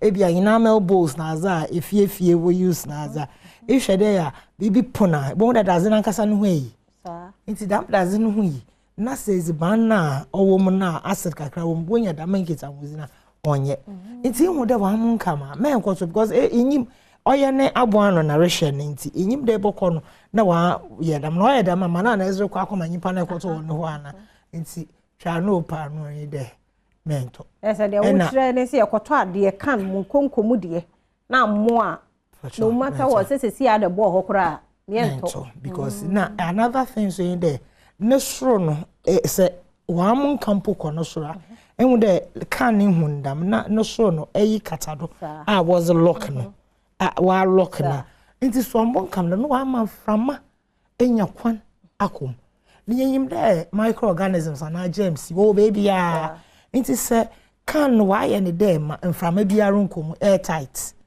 esusu se eye no mun kam na mframa bi kwa frama no rokwa wonye germs nanam na wa akokos ma wo rugwa ahom na azibọ hwe no mpo no na echi chance no wa ye kakraka ay kakraka na ono no achede mboa no wogum pa wa ahom a waje na azi na wa ma we huhu nti obi ko no ko hu bibi so a we huhu am wondering the ono na wa ye try your luck no na we nya kese because ochede mboa no gumpa na dam no de bi otu manyin pampo ebi wo ha onye wezi ne ye kura no na ebia ebe ye bobu afo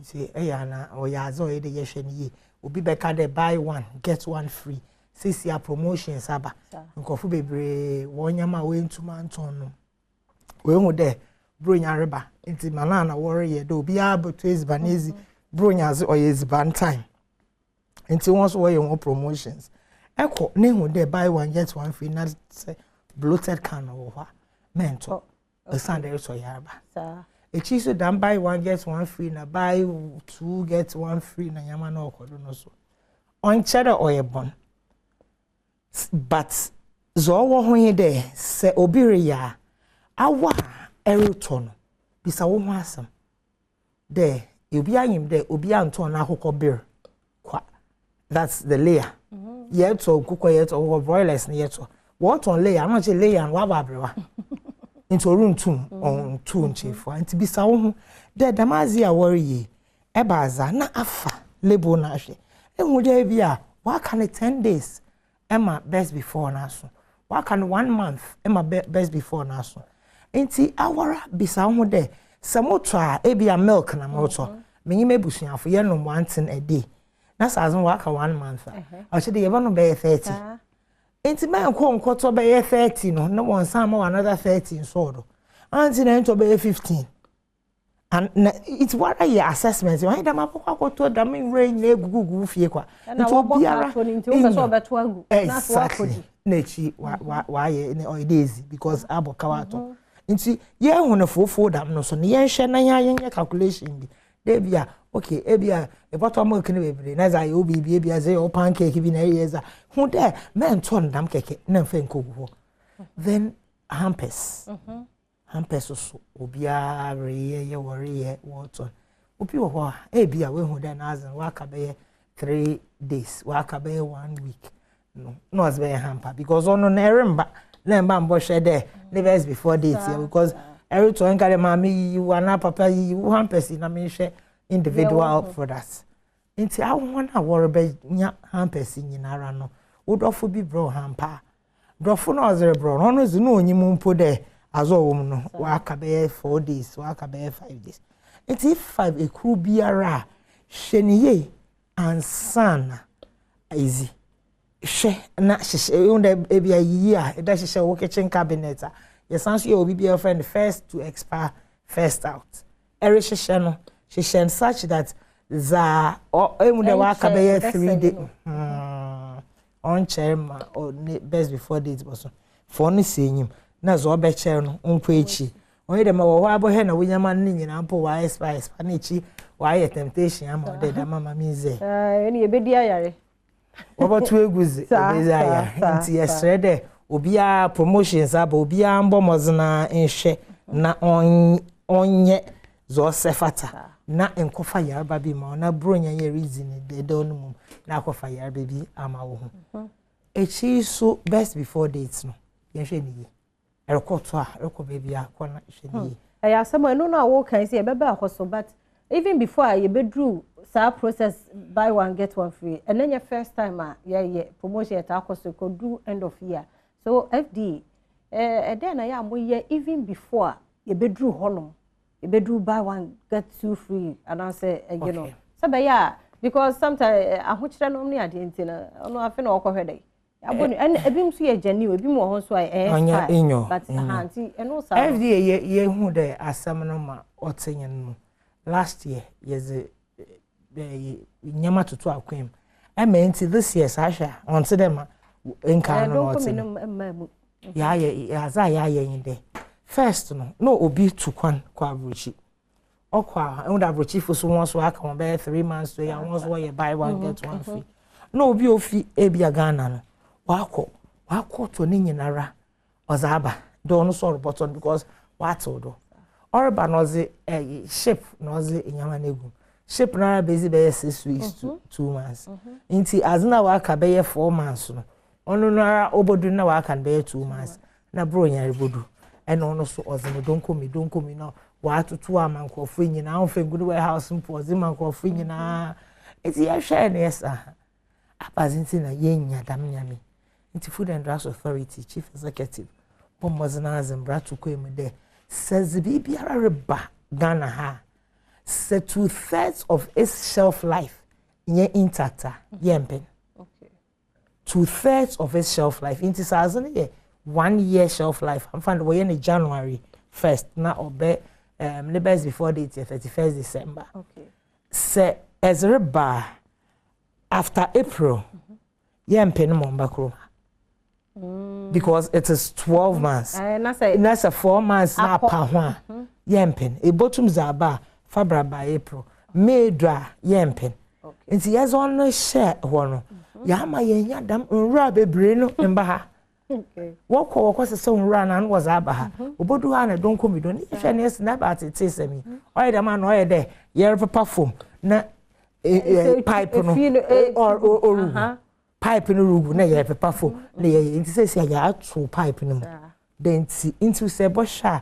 Sisi don komi no. Until the infed don't go. Maybe I'm saying as a sana, you know, Black Friday. Oh, until that was Black Fridays, what yara. But until the end there, only normally no, your shops no. But individual hawkers no one as a on my distribution channel na regulation na following up on. Yes and more. Shin owo bi ne ho woni warehouse na zo no wi a wentu manto na ye safe disposal wi a onya na tax rebate but what bana oye nra na mahodam wo petigwa ono ajuwa tombi ekuya tombi akwesi tombi tombi for getting and even tracing numpo no there one time na so into one fambra numpo no eya na oyes be yon the time no so oguho nsi ehumesima when I say yenkomo na ye can yen bottle de no so bottle product nso system no mo pa eno so de na yen hwe de na yedi behu se we so papa ana se we so problem bi nti yekoto ayen hwe de na yedi be hye don so te se de can no mu no emo a ye bottles nso eno so mo a ne ade bottles normally ono akra plastic awam nti bibiara remfi ne mumba bazoko mama oye de tetra pack na ibokwa na no ho aye bojo wa agogo no se bia de be kan se bia paper ones okay paper drinks no so very dangerous so sana say ye tibia kru bia boboe na no mu apropro na azem obeya asam na azem de oye paper be hu na handling nkoye ya na pinhole bi bano so be bia rehu it's way kono mframa no ko James no suko na chi drink na edwo wo mu na drink no anyam okokwodo wo ni inside no onye eti kwoto bi na hwe ne hu da ni shape no nye mesi mo ye de oye pepepe na no ho ago onye straight ono so bohwe na ebi ri aye de o bloat okay ehu da bi wa ka da no wa hu se be addict no wo no asa ho apija kakra na sinimpo ne nchanchen no obe ehu de mesi mancho obe ye pepepe da mo square hu hu se awram bi star bi ebi o kra bo na na ase flap ne mpo we boy kakra ehu hu adama no che de mishandling bi akodo nti ye mpeneda o ye de ye bomazina na yehwe na yehu de bibia because every wo sika abre enya nkoto ya aba ma ho so honestly o de yehwe no so ye pa arofo me sure say enkomo no yetie na yehwe no nsonso na obia entie de mame Loveless Johnson editu dwa no ne yehwe no so we tips na na de ma no se be ya ukokro ma unim de okoto nti mama me say ya mre nti no ya time na ya so but dey biem na bi a wo hwe no so hia say wo say okay ye boko se bro ya so ye ko zizizi won bia e boko party say ko party a ezibano oye ezibana was in sheshowa zinu ho piping hot steaming hot monya shesho so ye win to the salad monya win salad na yabon na why buffet na was a salad na si China she nkauna salad na rabenija na azno mpocho ye da ma be fa yarba ma wo ti yembo mozina as a salad when you cold so ye ezban so a wo ye hihye nkwan na aza ndo wo jase hihye why de ma be wie no na chi wo ye fun da bia na chi yarba kitinki ye hwe ye hu ye o ye ezban zi abe ye hwe de ye neziban na ye zi ni nyina no so wo hoto di ko party biara hwe ye na azina ho so abo ye ezban man krofo no so womba mozinara wonye bibia dem ose memo won kade we nya orders be brainti na obiara sorry ye party na bibia okofa caterer bia so aya bisade caterer no or food hygiene permit or food and drugs authority ana so in food and drugs authority food hygiene permit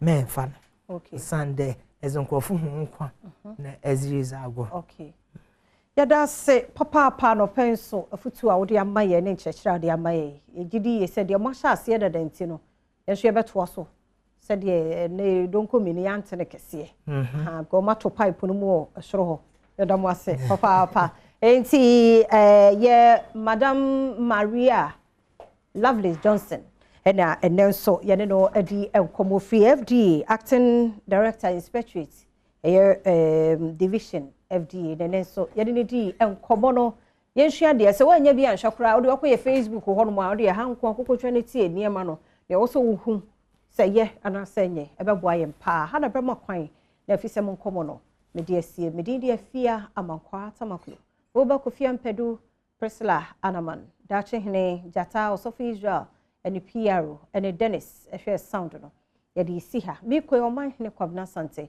e de pensem etwaso.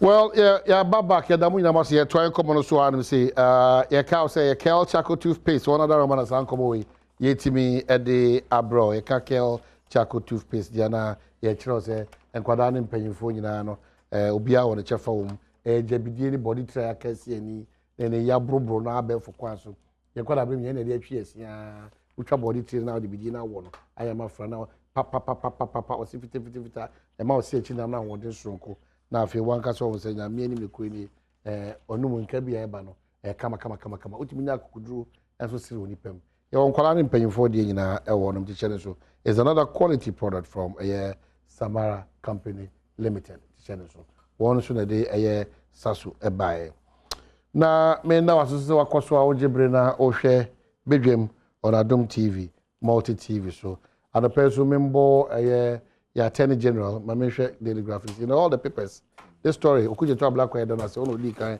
erase by about embassy na Norway no e hon sense bia na sika bia kokombat Ghana's Attorney General Godfred Dame etu anamo a eka na senka Ghana e boss a ingita odie no ana na montu kanibia course so na papa no di nyina no nkunimdie atimi abaye Ghana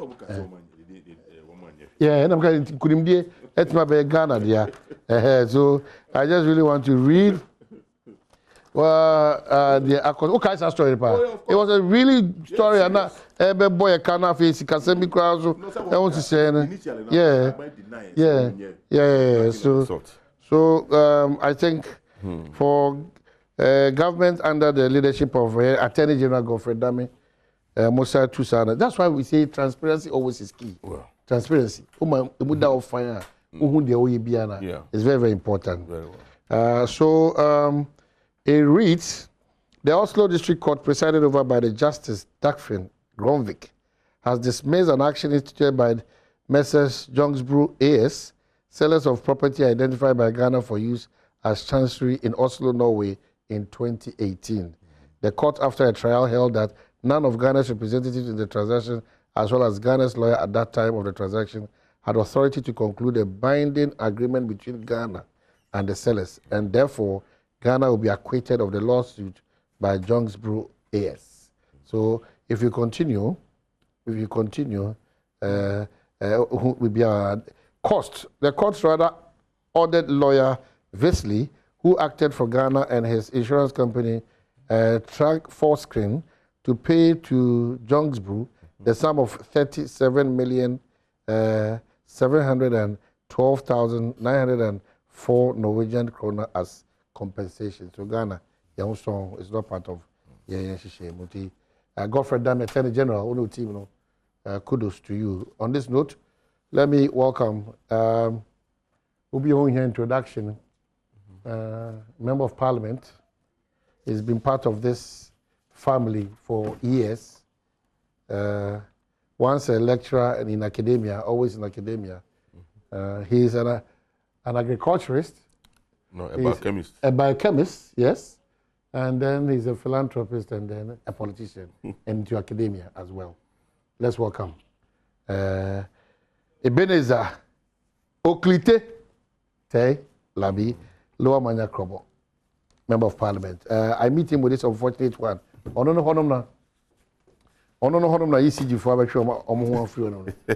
This story came up last 2, 3, 4, whatever. Years ago. Yeah, that's right. You did your best. Yes, of but course. What happened? Well, I think that way by, I was a bit out of the media for good reasons. So, my person is Toki Fire. Now, we solved the problem behind the scenes. But then, we are still, engaging. We are still engaging. You feel say, as I say, Yenma coup has prevailed. Because there's no way you can say you use electricity. That one is out of place. That was not the issue.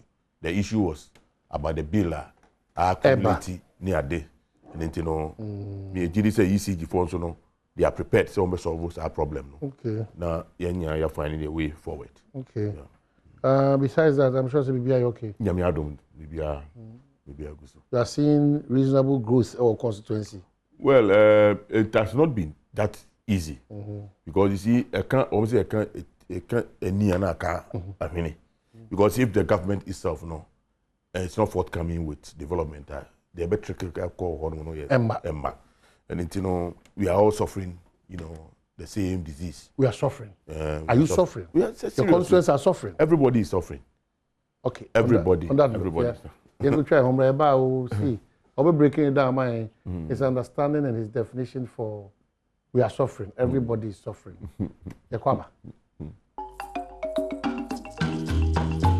You have a question to ask you. Damu ina wants say mugusu she Badwam on Adom TV, multi TV. So my man Kyle say, Ebraso say also uti in combine so ya wo ede emma. Oklite. O say times are tough. Yeah, of course. Mine enye minameka. But them say asana me koso mi chia mi kromfo. Na enye minameka. Say this weekend na MPP 4 year womu delegate conference in Kumasi. And one thing that played out, the president himself accepted times are hard. And it's in America. And Oko forms who say, no man better. Things are difficult. Times are hard.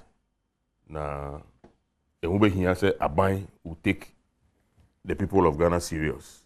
Now, the year can womatie. not too long ago, the year came. Normally, the cost amount for complaining here. At a point in time when taxes were being imposed, we were told, sir, we're going to move this country from taxation to production. Today, we have gone back. More, punitive taxes. More killer taxes are being introduced into our food. Ninyina echre baby a yakwa kudu. Na omani enyemi na meka. But go to the market like somebody did before. The price of kenke osi yakom malata. And Dr. Baomiya Nakaye, at the time when we were touting inflation, osi yakom makola and malata. Inflation, it's not reflective of what the Ghana's what the government decision about out, and yet reflective. And I believe the same makola, what do you call it, malata is still, there for us to see what is going on today. And then maize, we are touting, say a year planting for food. Today maize, because of that, poultry products are very expensive because they are not even getting the maize to buy. And to this Christmas, and cocoa are yet on 40 cedis, 35, 40 cedis, 100. And things are, times are hard. I know more thing, and it is American. As a result of the pandemic. No, not necessarily. Look, we started having problems with this. I am not say pandemic, did not bring any problem, but we started, the nosedive, no start here, sana. Pandemic, now we share pandemic here. You see, a lot happened. Now, but even for the pandemic, MPP would have won the election because they had good money to spend. And now, former finance minister was asking about the $1 billion that the World Bank gave us. That's what you do. The year then. Now only Parliament. Yeah, Chair Johnny, can you call off? I am happy, say. Who can buy Diane anyway? I didn't bring you there. My name said deviated. I would have given you what some of the monies were used for. Some of them, school for nose mask, sanitizer, Veronica. And American is there. Sometimes if do minutes here, you be back. Never can't no one wants. Oba mama the data ba. No one got was share the two. Give mama for here and mama for that. I pass on judgment. The sanity because the little one American wants me about even meetings during COVID, where about 32 million COVID meetings. Yes, I don't know what they were doing. You see, it was a windfall for them to spend, and they spent the money, for themselves. There are some of the ministries and departments where some monies were, what do you call it? What do you call it? Estimates, Some of the ministries, even the chief directors could not even account for the monies I had to almost a ministry finance. So they use a lot of as conduit to fleece this country. And it's no this is a problem thing. Really? It's no sikano anka sikani was properly used. We want to find solace in e-levy. Without that, In fact, Monday, in spite of the fact say I am seriously against the e-levy. We share the demeanor of a finance minister. I say ne need us own answer because what we scanning and they have to by all means punish us to get something to show. They can go and borrow. You see the essence of this money, we pay their roots near when we are doing. In actual fact, what this government intends to do, what the finance minister intends to do, say, if you are able to get this money, this thing passed that, and they are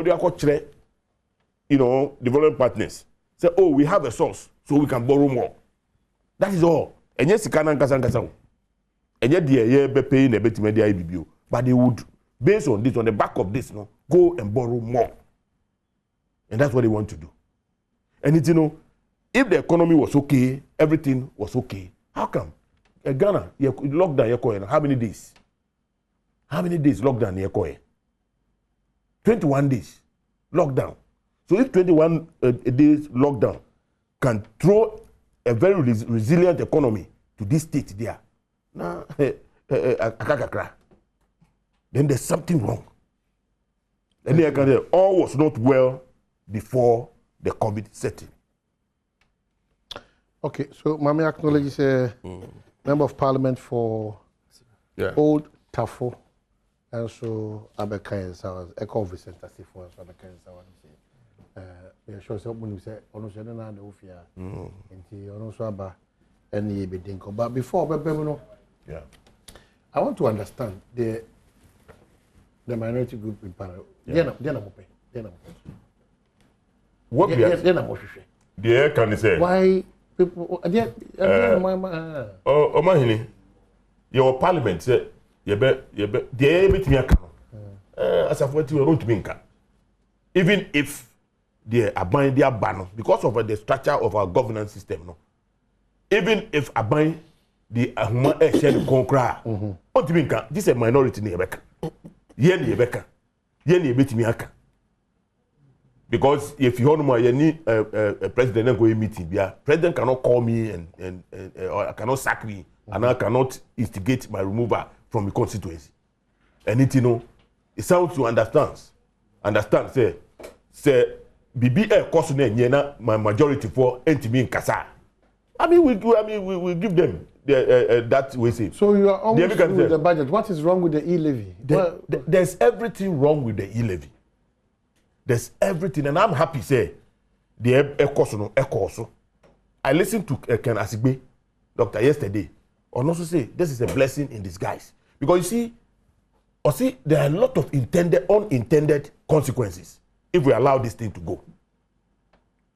Unintended consequences if we allow this to pass as it is now. And it, you know, the minority, you know, a bit more time for a very reflective period. Now you have deeper, you know, broader consultation. Because you see, Mugusuka said deeper and broader consultation. Yeah, maybe, you know, Tio, Mami Mom, just a very simple example. Enra, I listened to Ken. Or see, many telcos no meeting. Now, what the telcos are fighting for, they say, Ebani say, unim say neno. And there are a lot of people, especially the market women. One more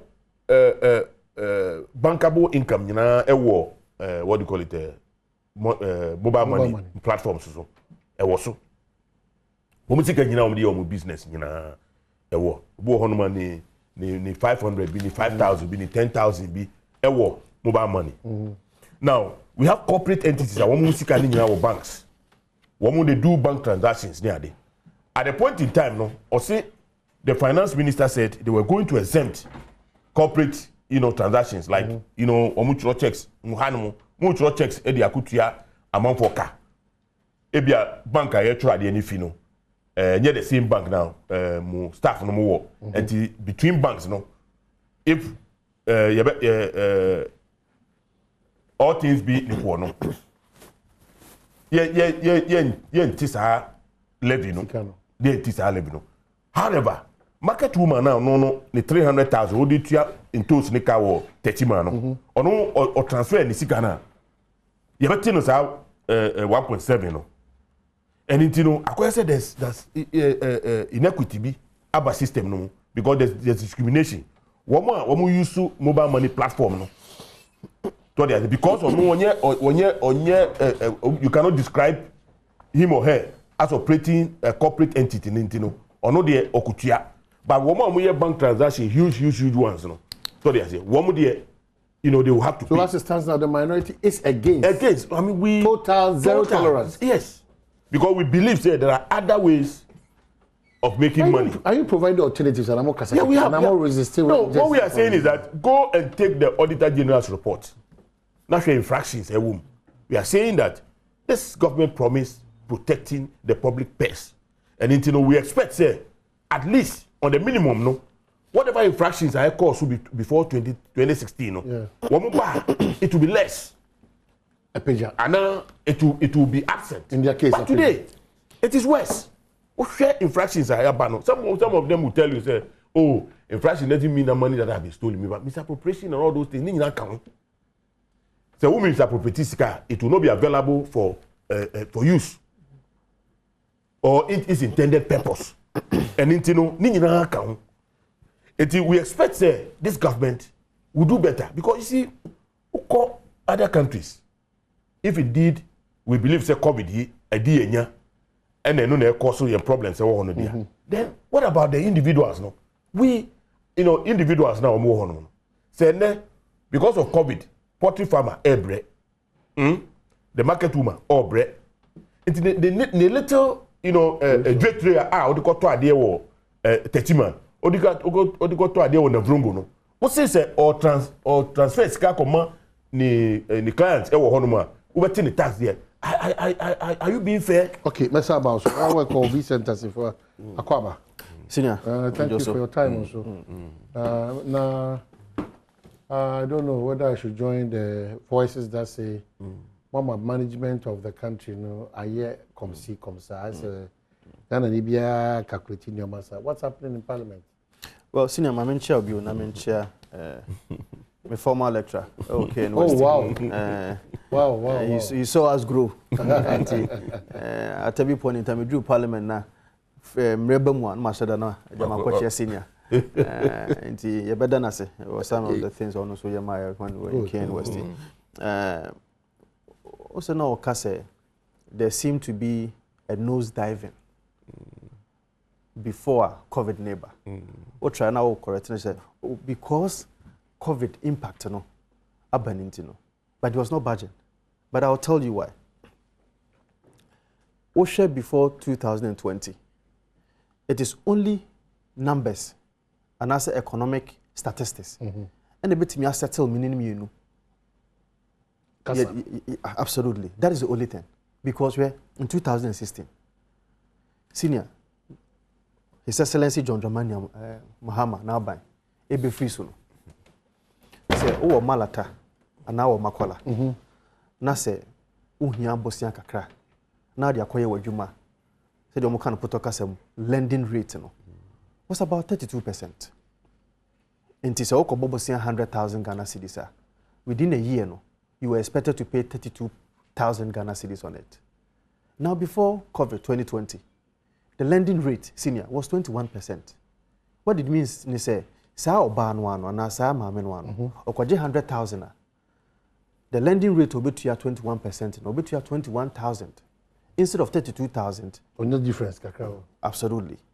So you cannot tell me that MPP are buying no more a day NDC. But the figures might be good, but the normal Ghanaian economy and that's where probably we are much more amounting. These figures are so beautiful. Very, very. But inflationary rate. You can't be uncomfortable in Shadan Tiasia. Semabaha and a penway 2016. Penway, 1 cedi. Now say inflationary rate, 15.4%. Say the Mujai, which means 2017, me kwa koto sa penway method 1 cedi 54 pesos. But ya buy muno, ya buy no, ya inflationary rate every 15.4%. Before 2020, that is COVID was 10.4. Even at the point you can single digit until the use average of 10%. What it means in say senka ya buy na 2016 anka enko drew 1 cedi 54 pesos. Nka abatono 1 cedi 10 pesos. That is the difference between MPP and NDC. And so, you come and ameliorate the challenges and I said the standards of living of the people. And that is the exact same thing that we have done. I am finding it difficult for anybody to tell me that, yes, Omanimu Ayadin Chain said the NDC for the Jaya. Yes, we know our difficulties. The president has always been saying, said there are challenges, but the challenges it cannot be a problem of the government. because the yen or was ye biano. Yeah. From 2001, and I see me start even from 1992, ababesi 2021. Every major social intervention, a bit to me abuama timemufono and why how mono a MPP abane diaba. And in fact, from 2017, basically, why? You have any offers no more teacher training and yes, into your makano. Do you know when we say putting money into the pockets of the people? Yeah, namsi edisika kwasheshe mkrofobotomo, but it is the policy, the public policy strategies are deba, and the disika kwasheshe mkrofobotomo. And so those teacher trainees who were not being paid because of a public policy that was meted out by the NDC, and ne MPP abamba and UTIA. Mamia, no, also compare about 1,002 cities. Northern Nebako, Wesley Girls, and Prempeh College. Ana Untiminya, and we share the statistics from 2010, ABC 2016. Every year, about 100,000 of our young men were not able to go to school, largely because of poverty.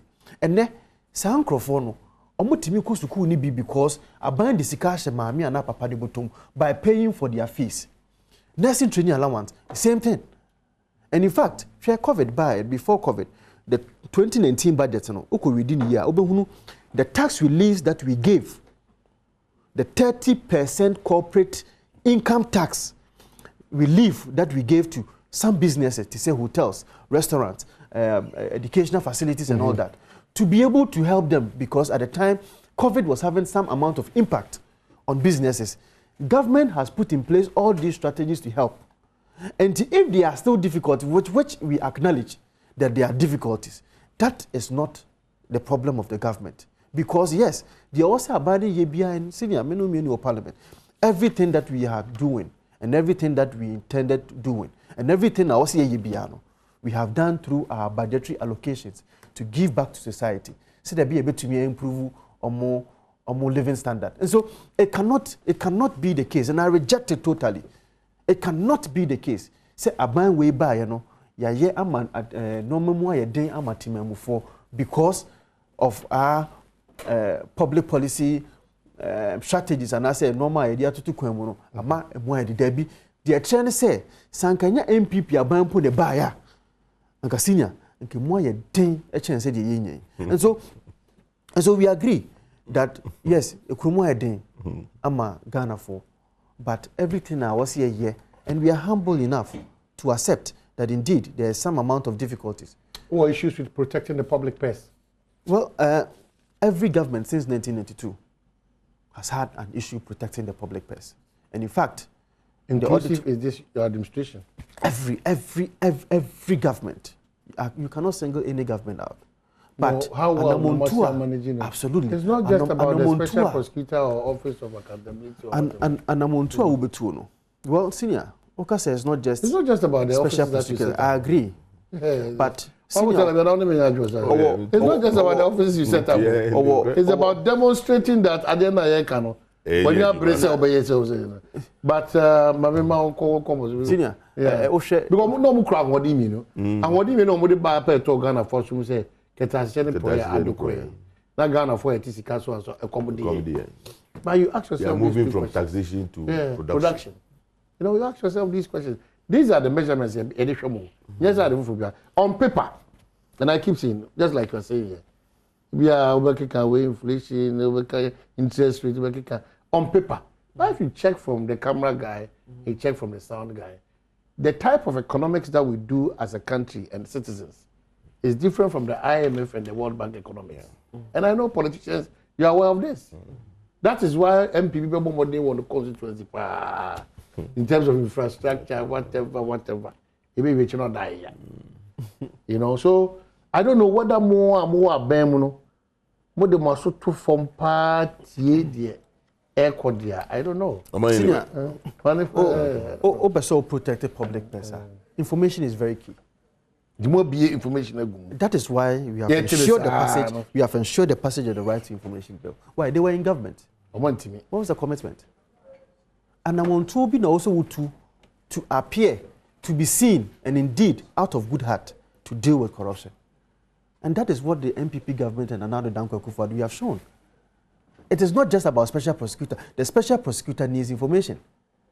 And in fact, the 7th Parliament is one of the parliament. I was not there, he was there.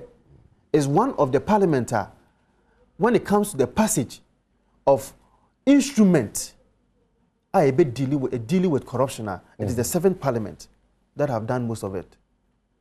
The Financial Stability Act, I mean, all those acts are Right to Information Act, all these acts are passing to deal with corruption. That happened with the 7th Parliament. And that was the first term of His Excellency Nana Addo Dankwa Akufo-Addo. I've always been saying, and I've been telling people, that say, Opese Odi blame no ko see at the doorstep of the president, who is the executive head. Say, or no na ensure say you be dealing with corruption. I am always having this attempt of disagreeing with you on the basis that yes, His Excellency President Nana Addo Dankwa Akufo-Addo, every corruption allegation that has been alleged against any of the appointees at every point in time, because yemra no emma no kwan so no nenko prosecute nipa no necessarily, even though you can do that through the Attorney General. What he does is that or refer no to the corruption agencies, which is SHRAJ, CID, and all the other agencies they deal with corruption. By a pre-press man pay so. Your mama was incompetent not because he's incompetent. Per your definition of his incompetence, everything that your mama was in charge of in this country, he was mismanaging it. Your approach and your attitude and your posturing towards the fight of corruption, I don't think it's even above average. Honestly, to me, honestly. But because you need the MBI say now they want to shelve Nana Addo from responsibility that the woes of this country as it is now, if they are, if we have, it cannot be the responsibility of Nana Addo, but it's covered. It's not true. At the end of the day, no, I know I'm going to U.S. president in Congo. We are not comparing our economy to that of the United States of America and other big ones. But of course, we also, in our own small way, the scarcity of resources that we have, if it is well managed, I don't think that we will get to this point that we are on.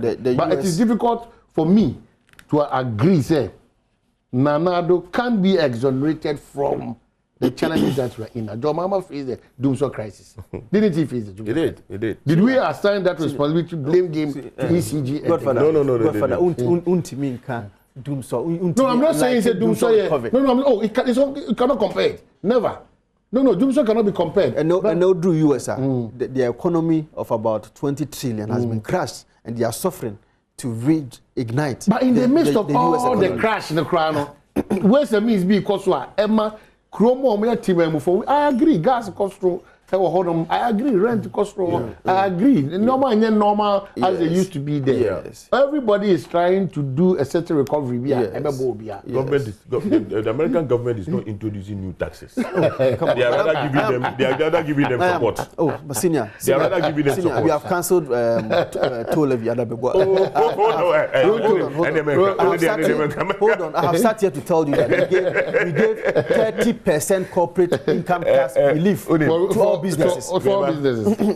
I mean, you cannot say you taxes necessarily. Don't blame Nana Addo, blame pandemic. Well, you see, okay.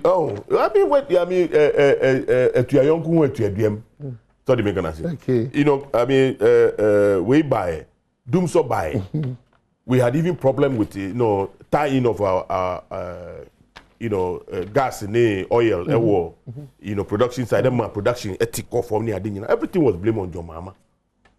Everything was put on his head because it was convenient for them to do that. It was convenient for them to do that today. No, it will not happen. The point is that he takes the ultimate responsibility. Ono no so betimi, ono catch and say it is a castle. Then so come there. One more catch and say if it is about taxes, there if it's about taking loans to manage an economy, if it's about taxes, today, what are we seeing? And one or more, anything, let the president accept, say he has not managed this, country very well. Now, it is nice, kind of say, you better say, interest, form, paper, whatever. But the fact is that availability of that sikanosono, another thing. If government is borrowing more, better than the private sector, Because we don't pray on market. I don't pray too. But you're the same person telling us we shouldn't be going for loans. No, but you are borrowing, and that's the reason why I'm saying you shouldn't go. Because if you are borrowing more, you are crowding out the private sector from and you see every banker. But you crowded the private sector when you were in government more than what we are doing. No, but, hey, are you sure? Yes, absolutely. No, absolutely. See, the whole period, what he's saying is that the whole period. In effect, the honorable was if we can say, it's about crowded financial market. Almost yebi. And we are better than more. They want to fail. Maybe they want to fail. No, that's the point. You see, the whole have the moral grounds. The whole of the 4 years. Ewo John Mahama, the administration, we never borrowed from Bank of Ghana. You didn't have COVID. Billion. You didn't have COVID. No, even before COVID. Like na make us move 30, only see we know we say so. Maybe Omurai. Look, and then we say get fund, yedi ajibusia. Esla, yedi ajibusia. Yedi ajibusia. Ajapeba. Yedi bibia ajibusia. Ejisi. Seriously, but you develop my know. There's something that you can show. Get fancy securitization. There's something you can show. Yes. 804 projects. Yeah, but in Canada,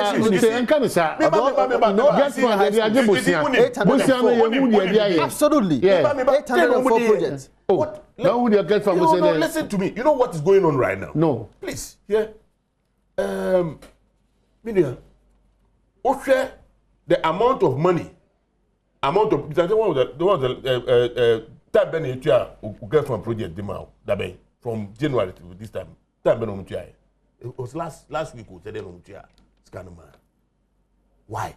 Because I mean you're squeezing they don't have no you're squeezing and you know the what do you call it it's supposed to come immediately after we do the appropriation. It's a yearly thing. Yes. So yearly thing. Any time of the year that it comes, it's fine. No. What has been the norm? The norm. Yeah. After the budget, year appropriation, the what do you call it, get funder. They pay the project fund, the project monies. Nini adin the MPs ediko here.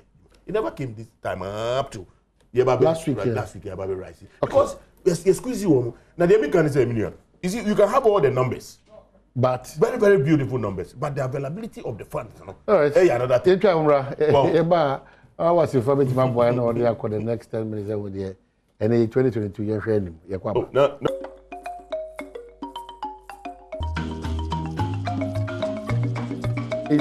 From Amma Swaga to Christine, Auntie Amma Swaga, Amma Dompe, to Christine, happy birthday. You're 4 today.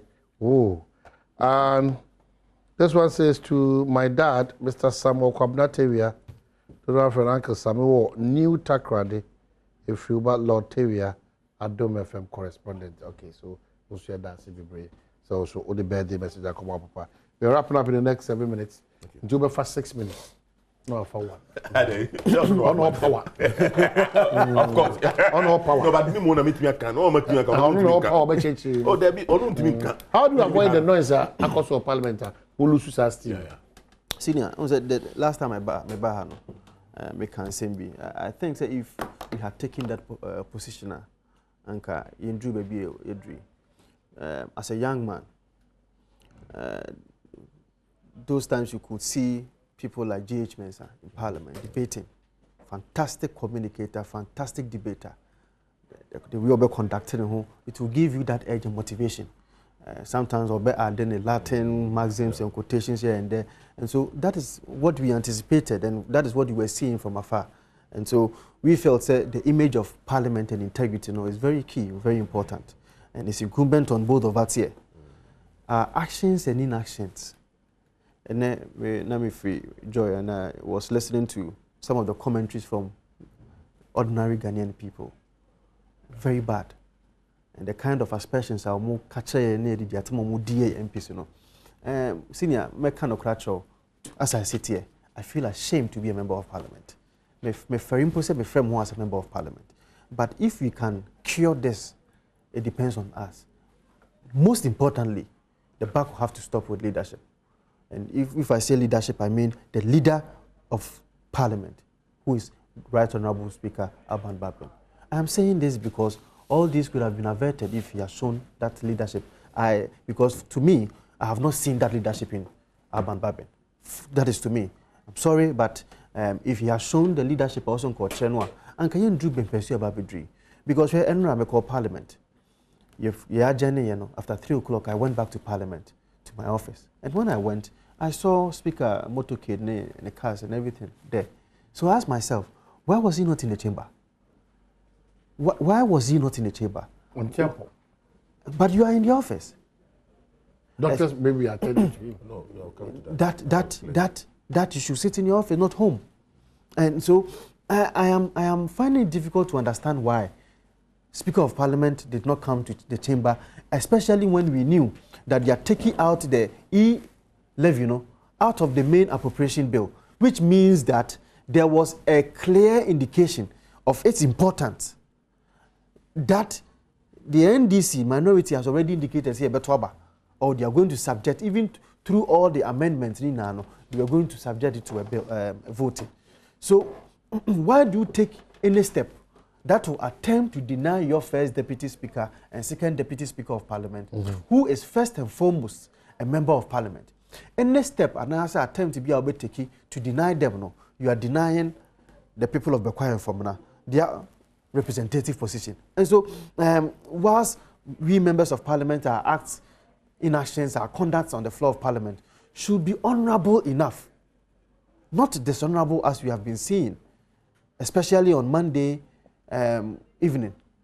Dishonorable enough, and I condemn it in no uncertain terms, that these are not the kind of things that we need to be showing to our children, that as members of parliament, yes, from 6th and 7th of January, this should be the last time that we should be doing this. And that Tofuo versus Attorney General case whereby we said, whatever Parliament does, it's a closed book. And so the Parliament and other members, baby or floor of the House, nothing can be done. This is about time that Jane, as members of Parliament, should find a way to deal with it. Because Marshall, me and Sam, if about 20 people goes to them at the same time, say the DBA, definitely, irrespective of how strong they are, they cannot ensure sanity and peace, tranquility, or the chamber hall. Definitely they cannot. And so, forestall this kind of the way a marshal, will be your normal parliament. Definitely there's not going to be an end inside. We started this 8th parliament with a fight, and we have ended with a fight. This is shameful. Yeah. This is shameful. Ended with a fight. This is distasteful. This is not what we should be seeing in our chamber. we have a responsibility to deal with it. But I'll tell him, sir, the job of the speaker is to preside over government business. The speaker doesn't determine what we do on the floor of parliament. The honorable chairman said the bano and una speaker ebe transfer. On Friday, you Obidi Adansi say, you decided say, you be back on Monday, we be taking appropriation, estimate, you have proof now. Now you be back Monday solely to come and look at the e-levy. And that was the reason why we came to Parliament on Monday. Not for any other business. A right honorable speaker came to Parliament at 10 a.m. Throughout our home, about 3 o'clock, in a bar chamber. MPs is about time. One by MPs, say business now. I don't think say honorable chairman at the levy by time Babi 2 on be rejected because that was and why is he sat there no and credit back home. While the speaker was sitting there, the loan agreement, where is the e-levy? Oh, film. Where is the e-levy? Where is the e-levy? A ball. you know, Speaker Babin left Parliament 7 p.m. Listen, me that's it. 7 p.m.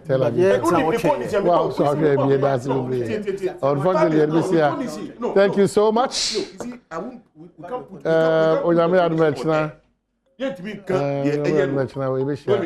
That's not Jim Brown today.